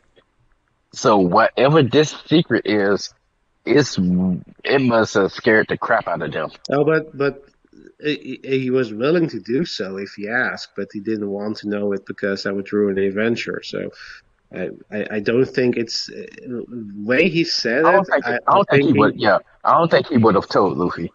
I honestly don't think he would have told Luffy the truth if Luffy had iced him. I think he still would have told him, "No, you got to go find it for yourself." Here's the thing: I don't think they actually know the full truth, because that's also what he said. He thinks that Robin is somebody who actually, is an archaeologist, studied this, and actually reads the poneglyphs. No, he knows the full truth. Because remember in the flashback, Oden was with them when they went to the island, and Oden could read the poneglyphs. And they said in the flashback they found out the truth. Roger couldn't read it, right? Roger couldn't read it. He had the ability to hear the voice of all things, so he couldn't read it, but he could understand the meaning. But I think is there's a difference between being able to read something or understand what it means, and actually understanding it properly with the right context. And I think Robin, because she is an archaeologist, will be able to actually properly understand what it is, right? It maybe Rayleigh knows, okay, there was a country that was destroyed by the current members of the world government, but they don't have any context. And I think Robin will probably figure out the context of what happened, and it's probably going to be more complicated than that simple truth that maybe Rayleigh found out when he visited. But my thing was, remember in the flashback when they showed basically when Roger and his crew made it to the end, to wherever the One Piece is at, Oden was with them, and Oden came from the family that wrote the poneglyphs, so he would have fully understood and been able to tell Rayleigh and everybody on the crew what happened, because he wrote everything down, and and they said when they found out the truth, the only thing they could do is laugh. And that's the reason why they called the last island Laugh Tale, because they found out the truth, and whatever it was it wasn't like they laughed like because it was funny. I think they laughed because it was so ironic that they put in so much effort to Well, get to this point, and then whatever well, they found out, it was so ridiculous that they had no choice. It was like, you know what, this was like just yeah, start laughing. but again, what I said is there's a difference between being able to read something and comprehend it. I mean, Owen wasn't an archaeologist either. He didn't. I think Robin is the key here. That she has the right equipped with the right skills to be able to actually give it the proper interpretation of what actually happened. I think they probably have sort of say the shorthand version. They have an idea of what's happened, but they don't know the full truth. And that's also what Rayleigh said to her, right? That maybe you'll reach a different conclusion as we did. And I think that's going to happen. That's I took that when as a he's different way though when he said that. When he said maybe you'll reach a different conclusion. Basically, maybe you would do things different from what we did. When we got there, we saw the truth, but we couldn't do anything about it. So we could only laugh. So But what when is you get there, maybe when you get there, you will see things what because what I actually think what is like with Toki, I think whatever Roger and his crew found, it wasn't their time to find it. Whatever they found was supposed to be found 20 years in the future. Because remember so when they then? found it, Wait a second. Then why didn't he go to Toki then? that's what I was about to say. Because remember when they found it, they wrote a note saying basically Joy Boy would come back in 20 years. And now it's 20 years later, Joy Boy is here. Luffy is Joy Boy. So basically whatever they found it was basically Luffy. That's what they found. They found Wait, information about Luffy from the what's going to happen in 20 years, but they didn't know it was Luffy. They just knew Joy Boy was coming back in 20 years, and when he came back, that's when the whole story and everything was supposed to take off and the truth would come out. That's why when I say now that I look at it, when I go back and see what Rayleigh said, maybe you would do things different. That's why I think because now that Luffy's here and he's basically fulfilling that whole prophecy or whatever they saw, and because even when Rayleigh first met Luffy, he was like, "I was expecting you." Like he was all like, soon as he saw Luffy, he looked like he already knew who Luffy was and everything like that. Like and the whole relationship that he's been having with Luffy, it's been like he's been coaching. It's like he was his teacher from before he was even his teacher. You get what I'm saying? It's like he knew already a story about a person and he couldn't put the picture to that person. But when he met Luffy, it all clicked. Bam. Everything that they read back at Laugh Tale is about this kid. This kid is Joy Boy. This kid is the one that's gonna basically free the future. So that's why I think when Odin and Roger and everybody found the One Piece, they could only laugh because what they found wasn't for them. They knew that everything that was supposed to happen is going to happen 20 years in the future, and that one person will come and change the world. And that's why even Roger said it wasn't their time. It wasn't their time. That's why he left a message for the people in the future because what they found wasn't for them. It was for someone in the future. You get what I'm saying? That's my interpretation of it. When Rayleigh said maybe you would do things different, that's what I get from it because the whole thing that they found was about Luffy. um, I, that, I truly no. Here's the thing: if there was information about Joy Boy, then it makes absolutely no sense why what's his name didn't go to the future. He could have easily Oh, went to what's his name, Roger. He could went to Toki and told her move our nope, soul to the future. nope, no, he couldn't. No, Why he not? couldn't. Because if he would have did that, that probably would have broke the prophecy, or the prophecy probably has specific things that will happen and if he had went to the future, it would have changed things. And also, Roger knew he wasn't Joy Boy. And if the prophecy or whatever said everything that was supposed to happen, that's going to happen, is because of Joy Boy, him going to the future would change that, So and by the things defini- that's supposed to happen won't happen. so by definition, Toki sending all these covers, should it not cancel the prophecy then? Nope, that was supposed to happen because because remember in Odin's notes, in Odin's journal, he even says Joy Boy would be coming back in 20 years. And Toki's prophecy kind of linked to that too because of freeing Wano. And Joy Boy was the one that will free Wano. Because Toki's prophecy never stated that Momonosuke will be the one that killed Kaido or beat Kaido, or even the Scabbards will be the ones that beat Kaido. It would be someone else that came and liberated the country and basically saved the country from Kaido, and the Scabbards would be there to basically help. So, like you said, everything is connected from from the fact that Odin was on the ship with Roger and his crew, and they found the end of the whole story, and he came back and wrote everything down to his family and wrote everything down in the journal. And Toki sent, and the whole events what happened with his death and everything like that. It's all connected, and it's all about Luffy. Like, we already know the whole story is about Luffy. So the whole future and everything like that, the whole Poneglyphs, the whole story, it's all Luffy. It's been him from the very beginning.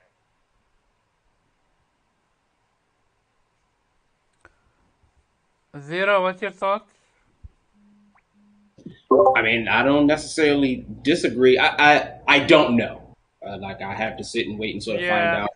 I'm not a huge, again, I have to personally remember One Piece at the end of the day is still like a shonen manga. And so it's still going to Yeah. do very typical shonen things, even though I don't want it to do very typical shonen things. So that's why I have to pull back and be like, well, I sure would like if Luffy weren't the center of attention, but like, why wouldn't he be? Like, everyone else is, Naruto is, and Ichigo is, and so there's no reason why Luffy wouldn't be. Yeah. Truth be told, I look forward to it. I sort of agree that, like, whatever the answer or truth is, I think it's something fairly simple.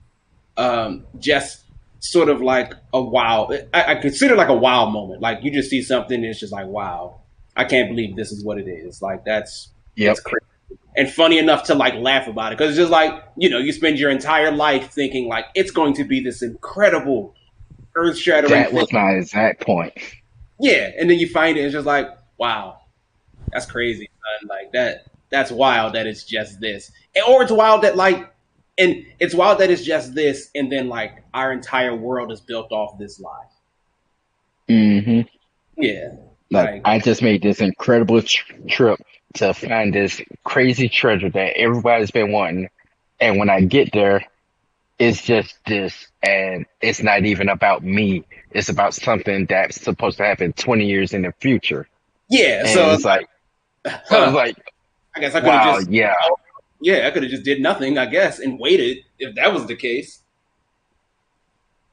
So, like, I am far more interested in, I'm far more interested in exploring the world as a whole than actually ending this story. I think that Oda probably feels he's in his end game. I mean, there's not much left to do as far as people who we understand are still out here. But what's always like, I'd love to see what Elbaf looks like, and eventually we'll get to see Big Mom again, and eventually we'll get to see Shanks.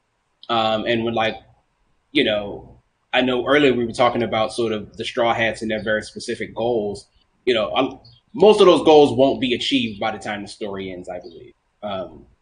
Because some of it's a little bit impossible. Like, Sanji's goal is to like see the All Blue, or cook from the All Blues, time, or chop. Didn't he already complete that one though? Didn't they already reach the All Blue?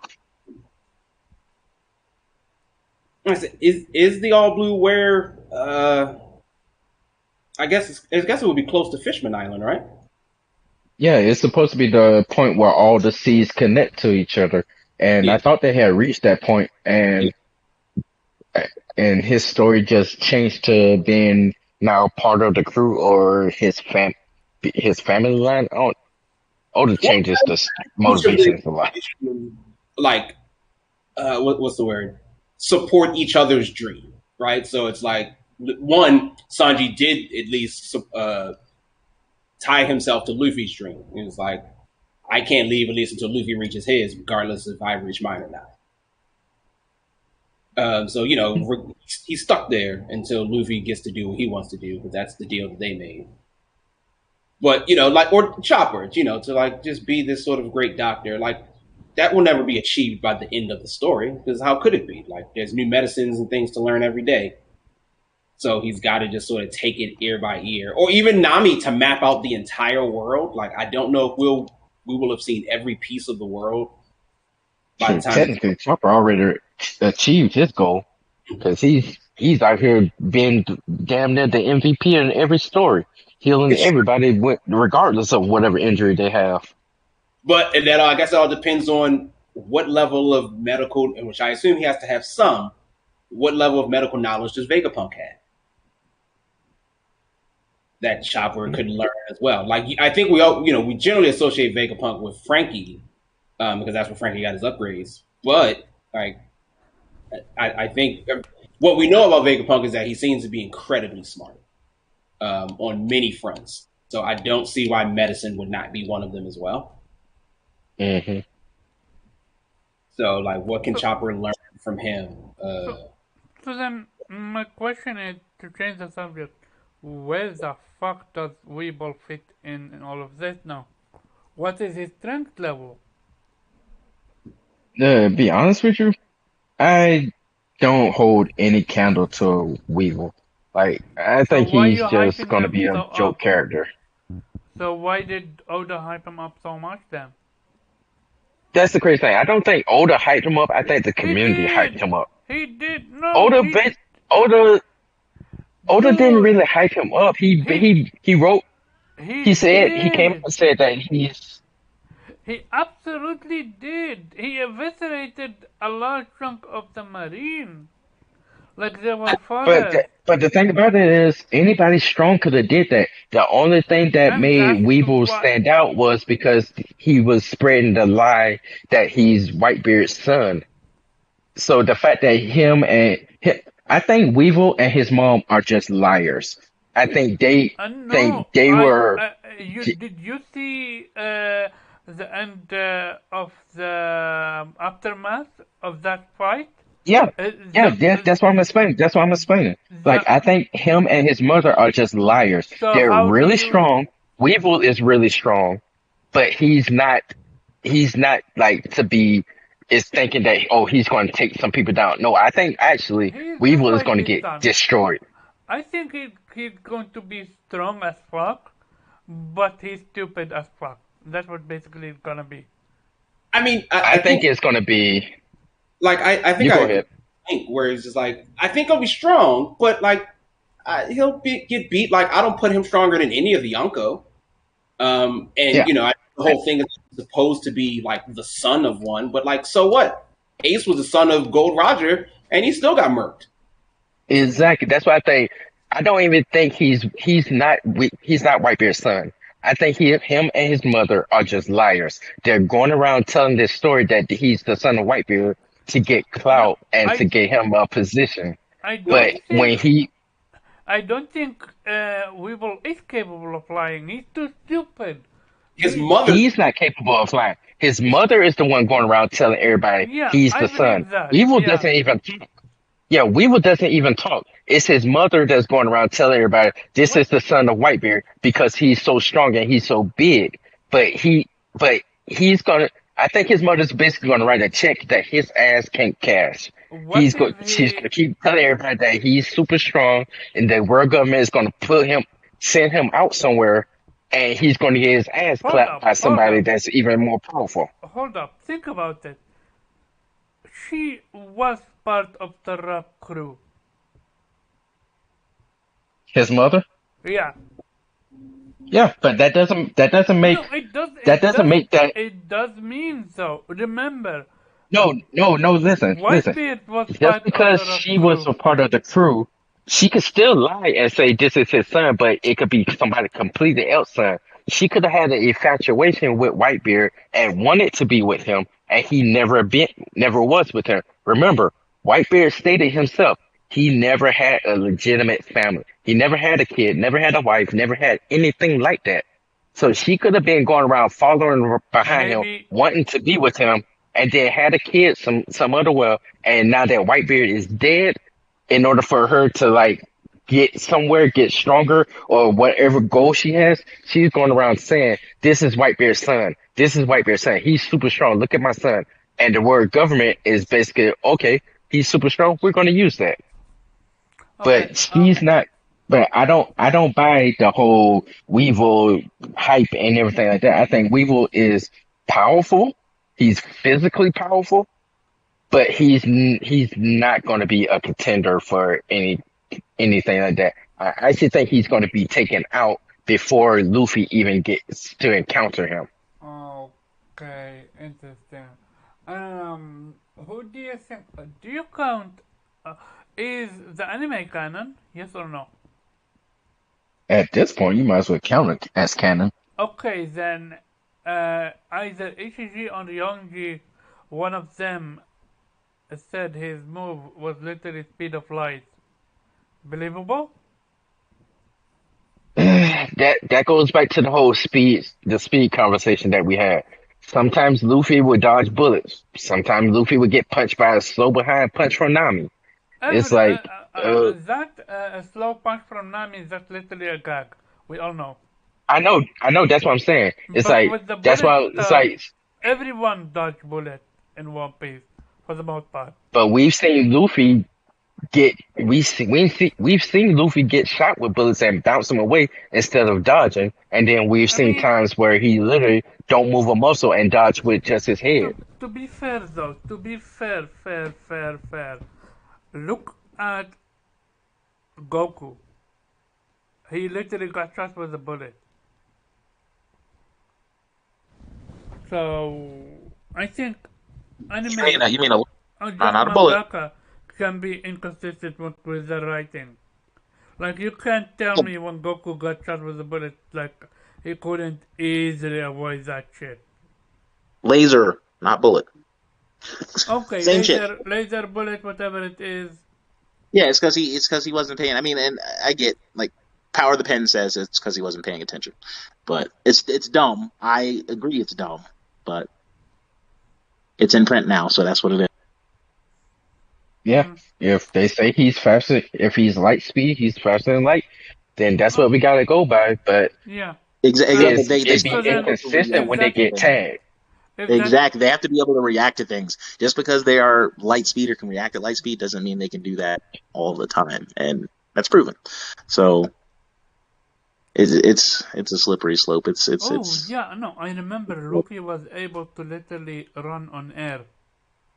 I remember that Yeah, part. Do he's done that several times though. Gear 5 only. He never did it with Gear 4 or Gear 3 or Gear 2. It's only Gear 5 he was able to run on air. He did it in Thriller Bark. He made fire and ran through the air in Thriller Bark.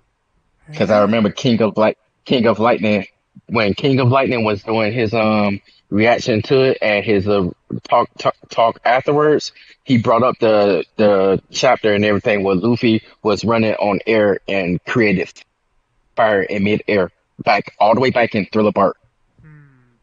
I need to go watch that video then, because it's very interesting where we are right now. It's, next week, what do you think next week gonna happen? Yamato joins, or, okay, we didn't talk about the cover chapter, which is basically the German are rescued. But why does it feel for me like a double herring? Why does it feel like there is a snake in the grass? And Between the brothers and the sister? no, the people that we saw the silhouette are not the Germa, but someone else. And Could be Blackbeard's crew. it's either that or what's his name? Uh, Crocodile. If you want to join any, so See, it can be one of them. It can't be that Shanks. goes back to the whole. That goes back to the whole. It can't be Crocodile because then it goes back to the whole point that we was talking about earlier with the hockey and everything. Crocodile at this point in the story is too weak to fight anybody I don't think. unless Okay, he so has some type of power up. you remember, I will always go back to what's his name, Frieza. All Frieza took what, 3 months, 3 to 5 months to achieve Golden Frieza. Yeah, but different characters, Yeah, but different types of motivation and potential. Yeah, you Remember, have a character that's never trained a day in his life. When he actually focused, of course, he would unlock potential. remember, a crocodile already trained his ability to literally evade any attack before hitting him.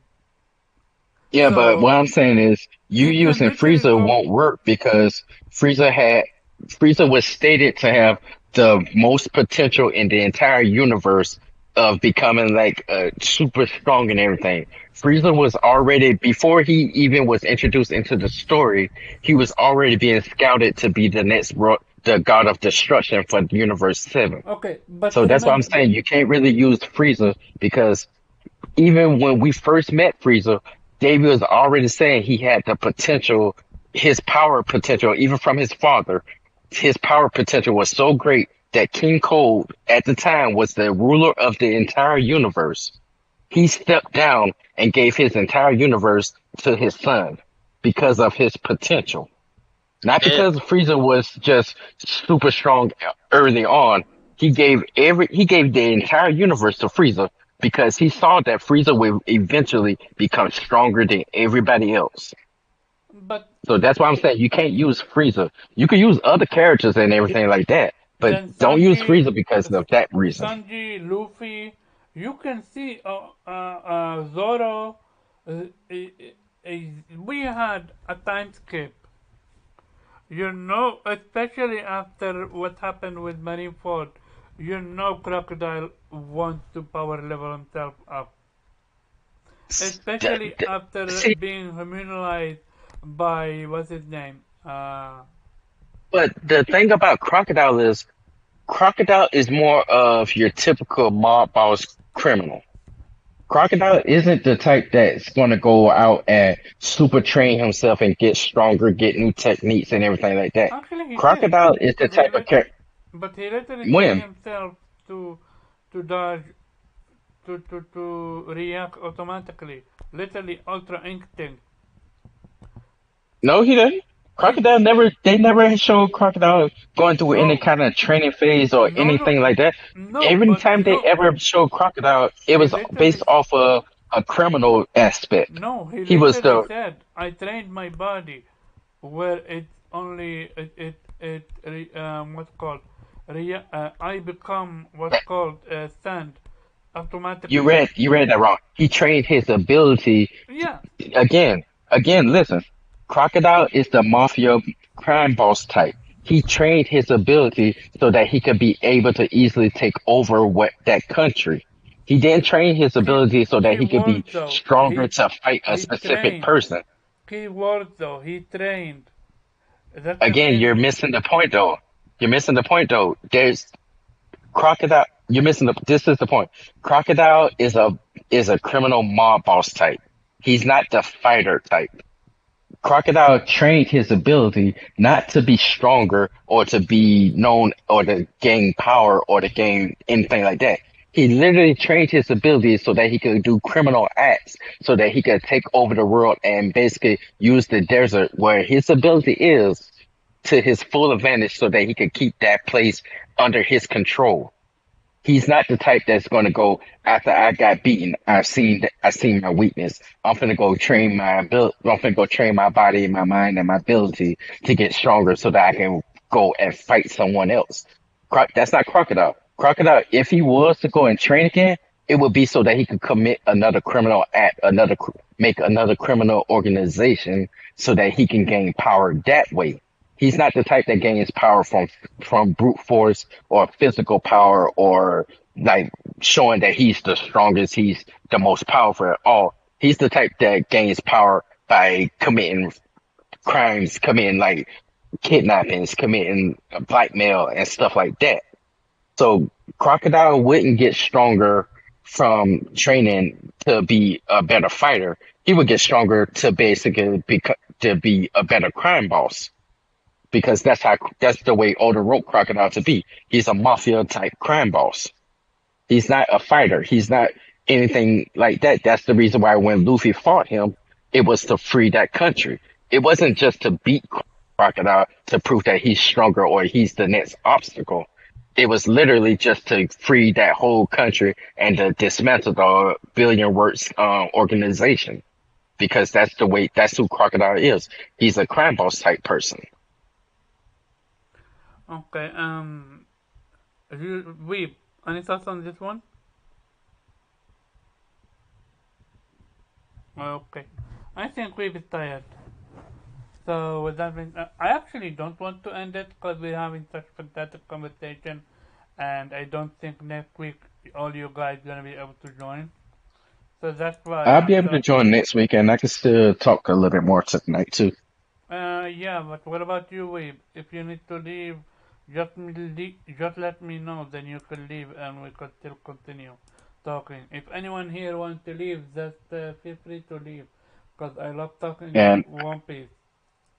I apologize if I'm talking too much. This is literally my first time ever doing this type of I thing. mean, So we're I'm passionate. We're just all passionate. We saying all what's share on my mind. information, and I always let people talk when I want to talk. If, for example, Zero have an opinion, I'm gonna stop you, and I'm gonna give Zero his time. Don't worry about it. Okay. What do you want to say, Jubei?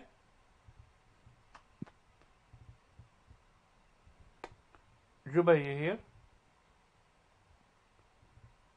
Zero, are you here? Anything you wanna add to this? No, I think it's covered quite well. Okay. So we covered almost. So at the very end, Haki versus Devil Fruit. What's the better so far right now? I'm leaning toward Devil Fruit, especially how you can evade Haki, in my I mean, opinion. I'm leaning more towards hockey. have a devil fruit. Weeb? I think Weeb is literally asleep. So, Zero, Haki or Devil Fruit? What would you rather have? I don't particularly know if I want to compare the two, but as I said, like the King of Pirates had no devil fruit, and he was proclaimed to be the strongest there ever was. So sounds like at the very least, Haki would be winning. Whoever can beat Gold Yeah. Roger with a devil fruit would prove that devil fruit is stronger.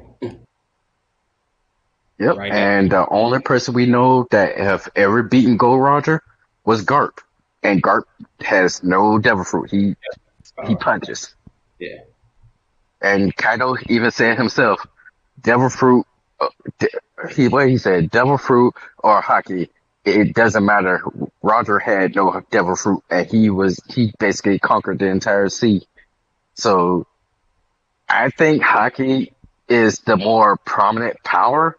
It's just the way it's been used that's dimension the fact that it's so powerful. It's like, cause when we first got introduced to hockey, it was literally the only way you could hit a Logia type.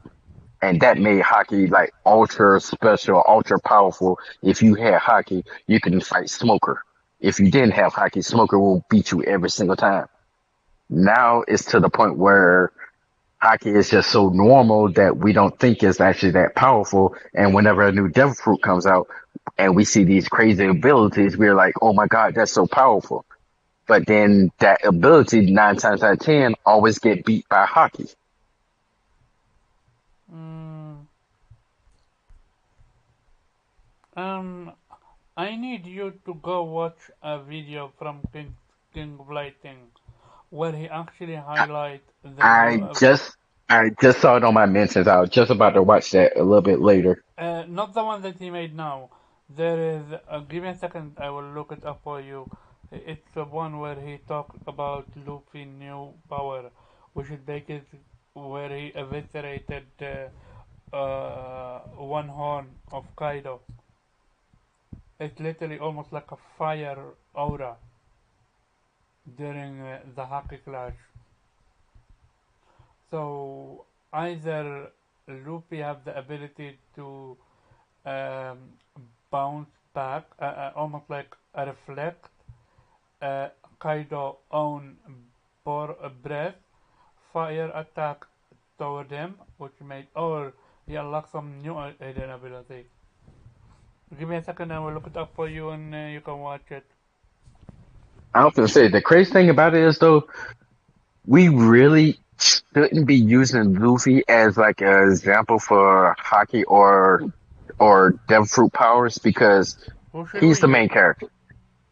No, I'm saying because he's the main character. Luffy is always going to be special. Luffy is going to be probably the only one in the entire story that's going to infuse Haki with fire with his flame attacks or Haki with one of his other attacks or lightning or something like that.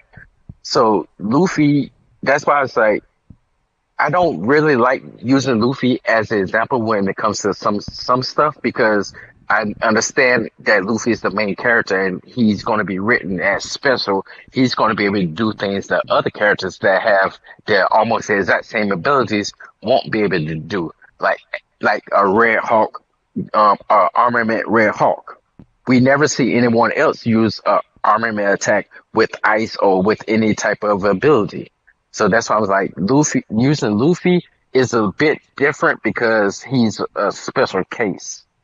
Yeah, he's You got get what I'm super saying? plot It's armor. like, He's got yeah, super ultra plot armor. exactly, exactly, right there. That's exactly what I mean. It's like because we know he's going to be That's like the trying to compare people in DC to like Superman. It's just like it's plot, like yep, or like talking about like Superboy Prime. Like it's all plot. Like you can't outfeat that. Like that's just how it is. yep. Mm, Zero, you here? Yes. Um, I think we have talked about almost everything. Anyone have anything to wanna cover? I have one. Go Do you ahead. guys think Shanks is a traitor? Yeah, And what's your thoughts of Shanks being evil. fallen celestial dragon? Oh, that makes sense. Otherwise, why was he able to have this kind of Have a remind? yes. So here's what this remind me of. This remind me of with why Doflamingo was getting special treatment. Remember? Remember? Do you remember when Yeah. Doflamingo was able to Yep, because he manipulate was a former literally? world. Yeah, to able to So manipulate. that had me thinking the same thing that Shanks may be actually a former celestial dragon, and Yeah, that's the reason why he could have an audience with them. They were like they because when he had that audience with them, they was reluctant to have it, but they was obligated. Like they had no choice. Like yeah. so, you're a former celestial dragon. We still have to listen to you, but at the same time, we don't. Know your You're role. not really part of us. Yeah, yeah, But yeah. since you still have that title, or I your feel you. family is still probably a part of the celestial dragon hierarchy, we have to give you that courtesy to talk to you. Yeah, I feel you. I genuinely feel you. Again, I truly believe Shanks is gonna turn out to be evil, and we're gonna see that at the end of the One Piece movie. Otherwise, how do I say that? It make no I don't sense. think he's going to be. It To make me, no I don't think because he's going to be evil. you need a punch, something to hit the audience with this movie. It's not gonna be all about the diva. The diva is gonna be part of it, but you're not gonna have okay, so we're literally at the end of One Piece now. You need to keep the people entertained. I am Hmm. expecting a big revelation where we see an evil Shanks or something like that. I guess why do we think the movie would do that though? Sorry? Typically, the movies don't do that. Typically, As the in, movies are there's their own they're and straightforward, And just typically the movies conflict and battle doesn't and over. yeah. Yeah, typically the typically the movies movies don't get into deep stuff or have like long lasting meaning plots and stuff. Typically, the movies are the crew goes somewhere, they get into some type of conflict, they get into a fight, the fight is over, and they go about their business. typically the movie doesn't and typically the movie doesn't involve Shanks. That that right there is just you can just count that as just plot or it like if the movie has like canon story elements and the things that happen in the movie is canon to the main story that's going on right now, I will 100% agree with you.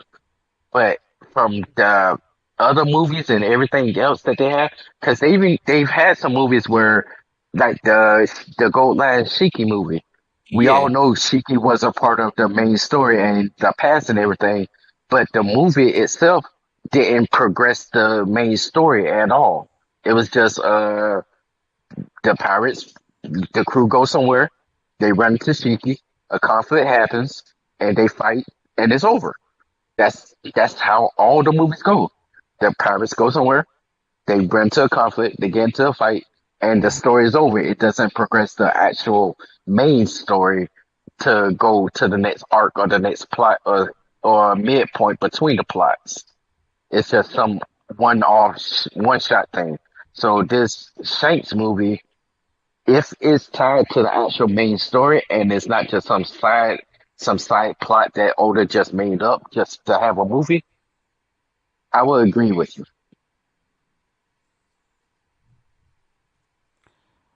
Mm, I truly believe Shanks is evil because again what is the thing? Why is Shanks otherwise doing everything that he's doing? It makes no sense. Why did he raid why did he steal the devil fruit? He knew what it is. And not You're tell not gonna Luffy tell what it me. was. Yep. You're not gonna tell me Shanks didn't know what it was. But Uh, again, that could go all back to the whole prophecy thing of Luffy being prophesied to be Joy Boy 20 years into the future. Because mm, knew if Shanks knew what was supposed to happen into the future because of Rayleigh or whatever like that, then he would have known basically when he first met Luffy and everything, this kid may be the one. And after he ate the fruit, that probably triggered him right then and there, like, okay, you're basically gonna be the future. And he even said he gave his arm to the future when he let his arm get bit off, and what's was like, how did a man as great as you come back with missing an arm? And he grabbed his arm and was like, this arm, I gave it to the future. mm, So possibly he already knew who Luffy was and what Luffy was going to become. no, But again, I if he think this. did, No, I think I this was I was. was I was just about to agree with you right there. So don't hold it. I was just about to say again, if he did knew and he everything played out, that kind of does make your point right there that he can be evil. That he could have set all this up for Luffy to go through everything that he's going through, and you notice Shanks has just basically been in the background just looking. Shanks haven't as strong as Shanks is, as strong as everybody perceives Shanks to be. Shanks has not been making any waves or any moves in the world in the story of One Piece at all. Whitebeard has made his I think moves. Big Mom has made moves. Kaido has made moves. All three of them have made moves that made the world government towards them. But there has not been one single time that Shanks has made a move where the world government has went, "Oh my God, we have to go stop Red Hair Shanks, or we have to go do this, or bit, or Shanks is on the move, he's doing anything." The only time that they've even mentioned like Shanks making a move is when he met Whitebeard. hmm, When he uh, met Whitebeard, and they um, didn't even do anything. what's called Shanks. I think Shanks always wanted to give the Darfur to what's his name? Um, Ace, Ace. Exactly, precisely. And the only reason he didn't is because Luffy ate it. And from there yeah, on, he always kept a close eye on what Luffy is doing. but He the thing about that is, it wouldn't work because Ace at that time he hated Roger. He didn't like Roger. Remember, because he blamed Roger for his mother's death. So yeah, but whenever still, anyone would say anything, whenever Garp would be like, or Luffy or anybody else would be like, "You're Roger's son," you would notice Ace would get pissed off and mad, or he would just storm off and run away. So, like Shanks trying to give Ace that fruit, I don't think it would have happened. I think he actually meant for Luffy to get it the entire time. you wanna prove you're better than Roger or whatsoever? Eat the fruit and show the world what you can do. Anything like that? Come on, he's a kid. He could be been easily manipulated. This is Chunks we're talking about. Yeah, he could have been easily manipulated, but we also got to remember how Ace was back then. Ace wasn't a naive kid. Ace, when we was first like introduced to Ace when he was a kid, that boy knew stuff. Like he wasn't naive. Yeah, He but wasn't Luffy. remember that conversation he had with one of the uh, a pirate that Roger spared? That changed his perspective for a little bit. So Ace could have easily been swayed. This is Shanks we're talking about. He would have found a way to do it. I truly Yeah, believe Ace was destined for. I truly believe it seemed to me Joy Boy was either going to be Ace or Luffy, or rather it was just always Ace. going to be Luffy. No, no, no, It no. was always Always going to be. Ace. Well, I mean, the reason why I say it was always going to be Luffy because of Luffy's hidden power. That hidden power that even Mihawk took notice of. And remember, Joy Boy, the whole personification of Joy Boy is liberation and basically freedom. And what has Luffy been doing since day one in the entire story? He's basically been liberating and being free to do whatever he wants. Every single arc he goes into is always some type of reason that he has to free somebody, save somebody, free a country, Mm, get people on his side. Even Mihawk said Luffy has the world's most dangerous power. He has the ability to turn his enemies into allies. yeah, I remember that part. So that's why I say Luffy has always been destined to be Joy Boy Yeah, because gotcha. that's basically what Joy Boy did. Like the more we know about Joy Boy, the more we know he freed countries. He made everybody like him. He made smiles. Even his enemies became his allies. Okay. That's what Luffy has been doing since day one. Look at Crocodile, the same person we just mentioned not too long ago. He's basically Luffy's ally. No, Every single that was person. one time only. I don't see him being Luffy's Nah, ally. I don't think that's one time only. If that was one time only, he wouldn't have helped him that entire time. He would have tried some way somehow to betray him or to leave Luffy high and dry in that during that fight. Even if Involko had the knowledge on him, Crocodile still at no point in that entire time tried to betray Luffy or tried to leave Luffy out to dry. So One that's why second. I say Weeb, you here? No, Weeb is done. So, I'm going to finish your thought and I'm gonna close it out. Okay, that's why I say I think Luffy was always destined to be Joy Boy. It's because that one unique hidden power that he has that basically, again, it ties everything together. Mm, this was a fantastic conversation. Can't wait for next week's show. I'd definitely Uh, be there. hmm? I said I'd definitely be there. Please do, because you bring a lot to the conversation. We still need to sit down and talk Rimuru. Oh yeah, because that's Um, when season 3 happens for that. It's going to be nasty. the final season I watched is when they created the new Octo something. The autogram. Yeah, Octogram. Yeah, that's it. That was Yeah, the end. I'm just wondering, are they going to go the light novel way or are they going to go the web novel way? What's the Because the difference? light novel and the light novel, the main enemy is different. The web novel, Ah, Yuki Kakazura, he's the main enemy. I He's don't the know one yet. behind everything.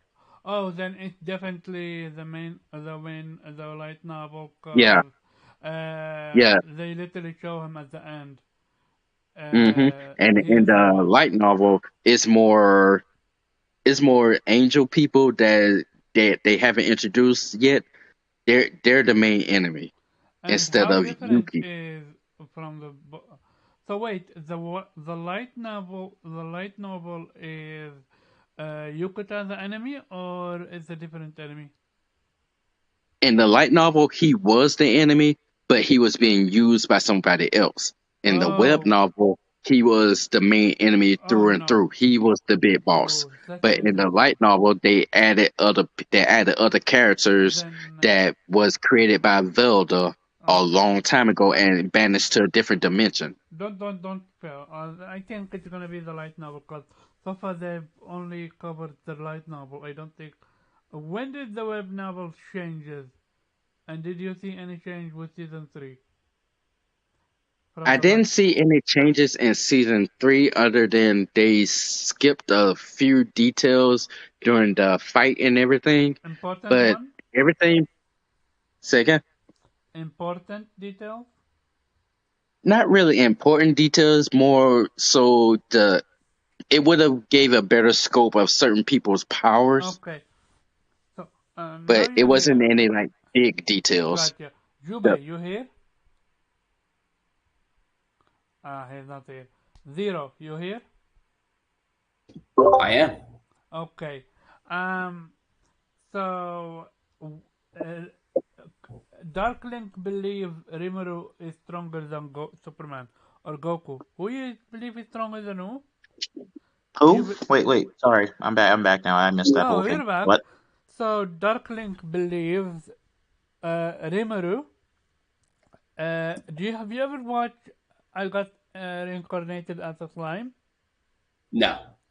I highly recommend you Nope. to watch it.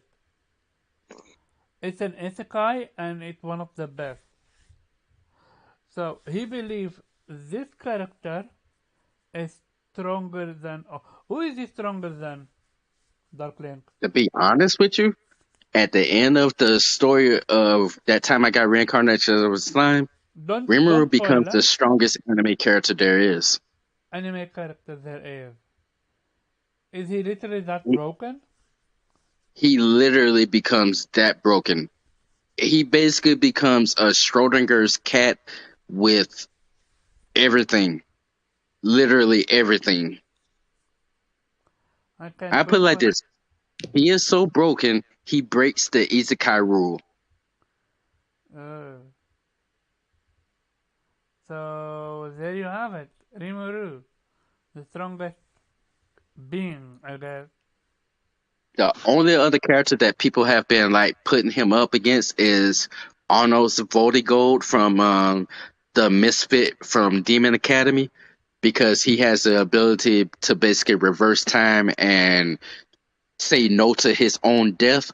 But Rimuru counters everything that Arnold could do, and there's it's crazy because in order to actually hurt Rimuru, you basically got to go through like a million different dimensions that he has put inside his body with barriers and everything. The That's whole person that insane. you see isn't even Rimuru. That's the crazy part. This is so when Oh, they wait, hey wait you're until they. Yeah, I'm still awake. Wait until they adapt Deathmage as an anime. Then you'll see that Rimuru is nothing. wish I've seen it. I've seen Deathmage.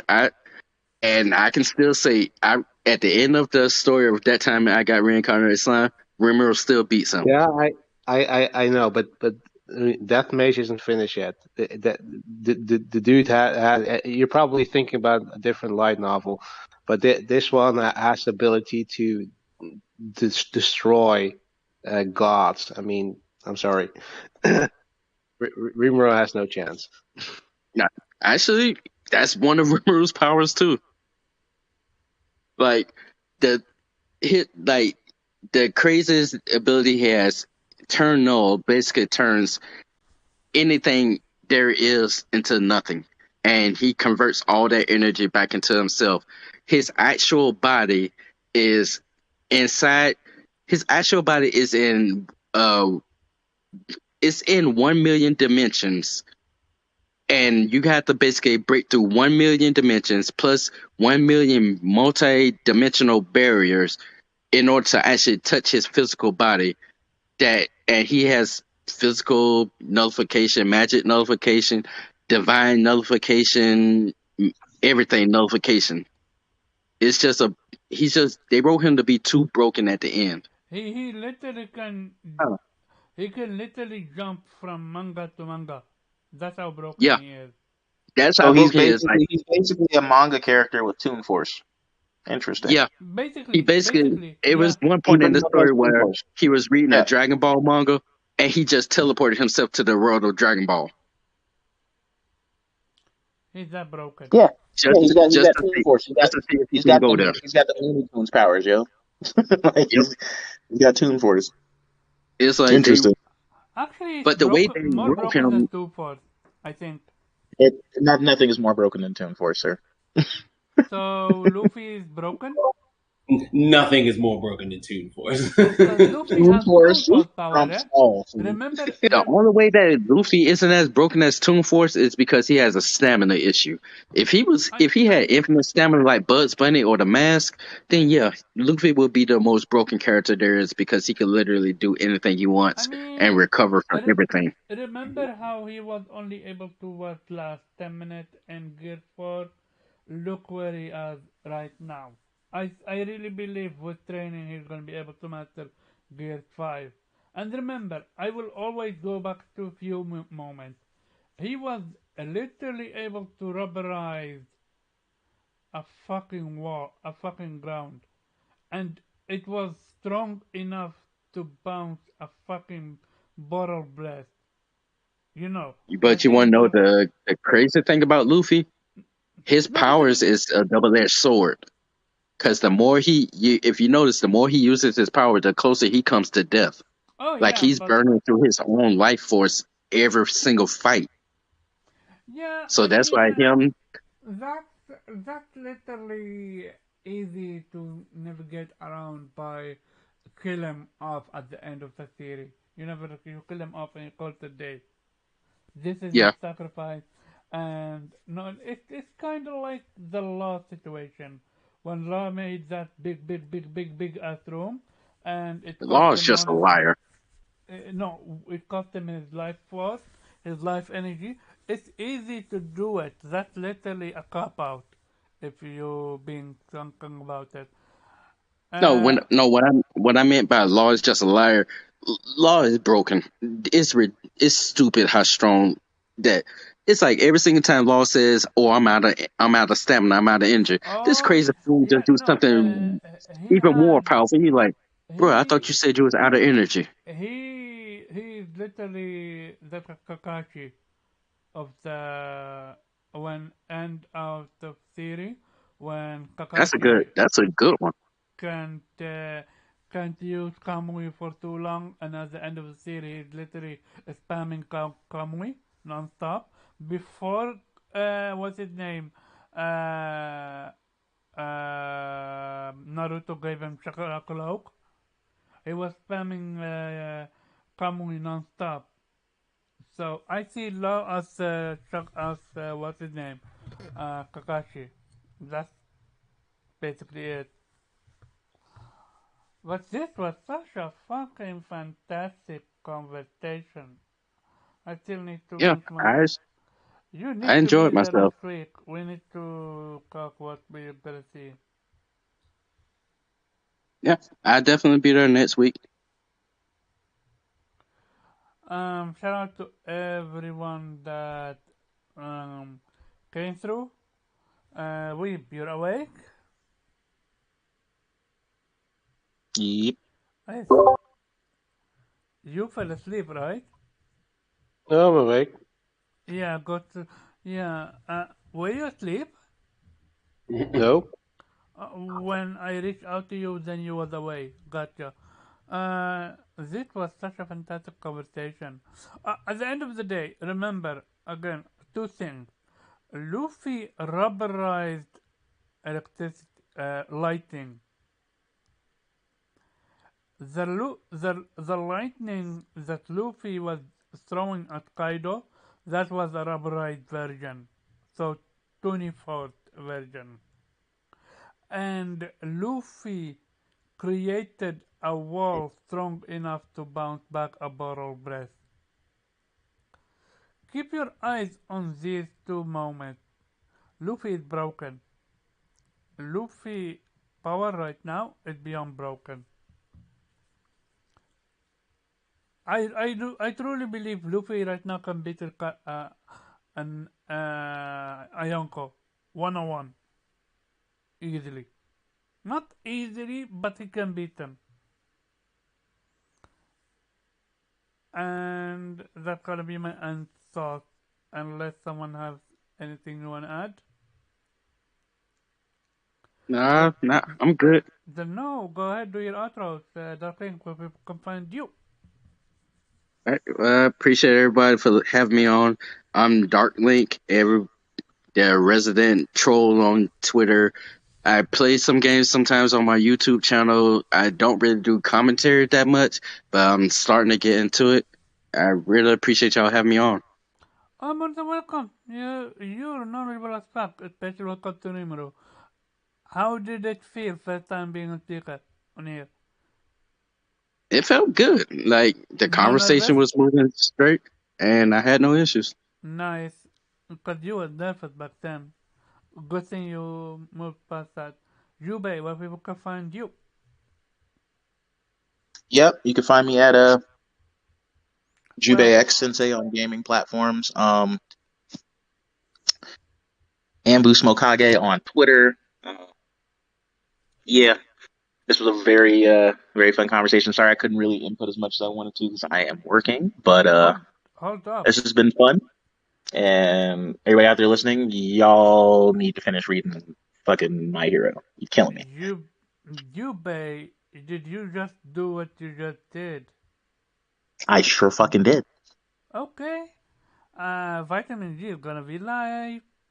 Weeb, where people can find you.